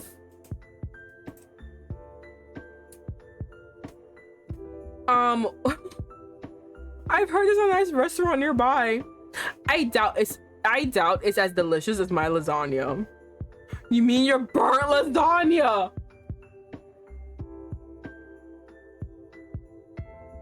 Not burnt, it's extra crispy, okay? Now get in the car before I change my mind and drive us straight home. You're a bad girl. You were a bad girlfriend, but now you're a good friend. Insanity. All I can think about is the one vine that goes, I'm gonna say it. I don't care that you broke her.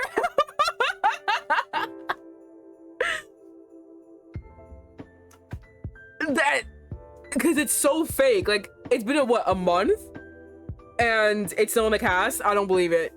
I don't believe it. I'm not saying all arms heal after a month, but I just I don't believe it. I don't believe it. I don't believe it. But you know what? He pretty, so maybe we overlook it. Maybe. But I don't know, bitches. He definitely hurt himself. I have to Google it. Apparently, it takes 4 to 6 weeks to remove it. Yeah, so we already passed that. He's like, we had to wait another month. I don't think so. I don't believe you. But you know what? That's full game Vivi's problem now. Demo Vivi, she got out of that. Except he's stalking her now. Anyway. Thank you everyone for joining me and watching and playing this whole demo. I've had this for a little bit and I've been like really wanting to play. It looked so funny. Well, not funny, but it looked so like good. And I was like, oh, he's hot. And I really wanted to play it. So I'm happy that we all joined in and we're all like, what the fuck? And we all like, you know, we all like, I don't know. Well, we all had fun with it. Questioning her morals and what the fuck. And I love the fact that we all were just like, how the fuck do we break up with him? How do we keep going? But yeah, you know what? Despite it all, we did it. We broke up with him. It was really hard to do because he made it real difficult. But you know what? But we did it. And no one can stop that or deny that we did. And with that, thank you everyone for joining. I'm actually hopefully going to stream on Friday if my voice is any fucking better. I hope it does get better. I want to stream Friday.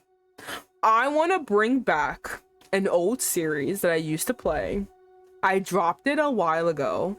Then I saw someone play it again and I was like, bitch, I want to play that again. So I might stream Friday. We'll see if my voice can get better. But bitches, get ready for the mafia to come back. We're going right back to fucking Italy, bitch. And I can't wait to do that. So I hope all of you will join me for that. And I'll see you guys next time. Goodbye.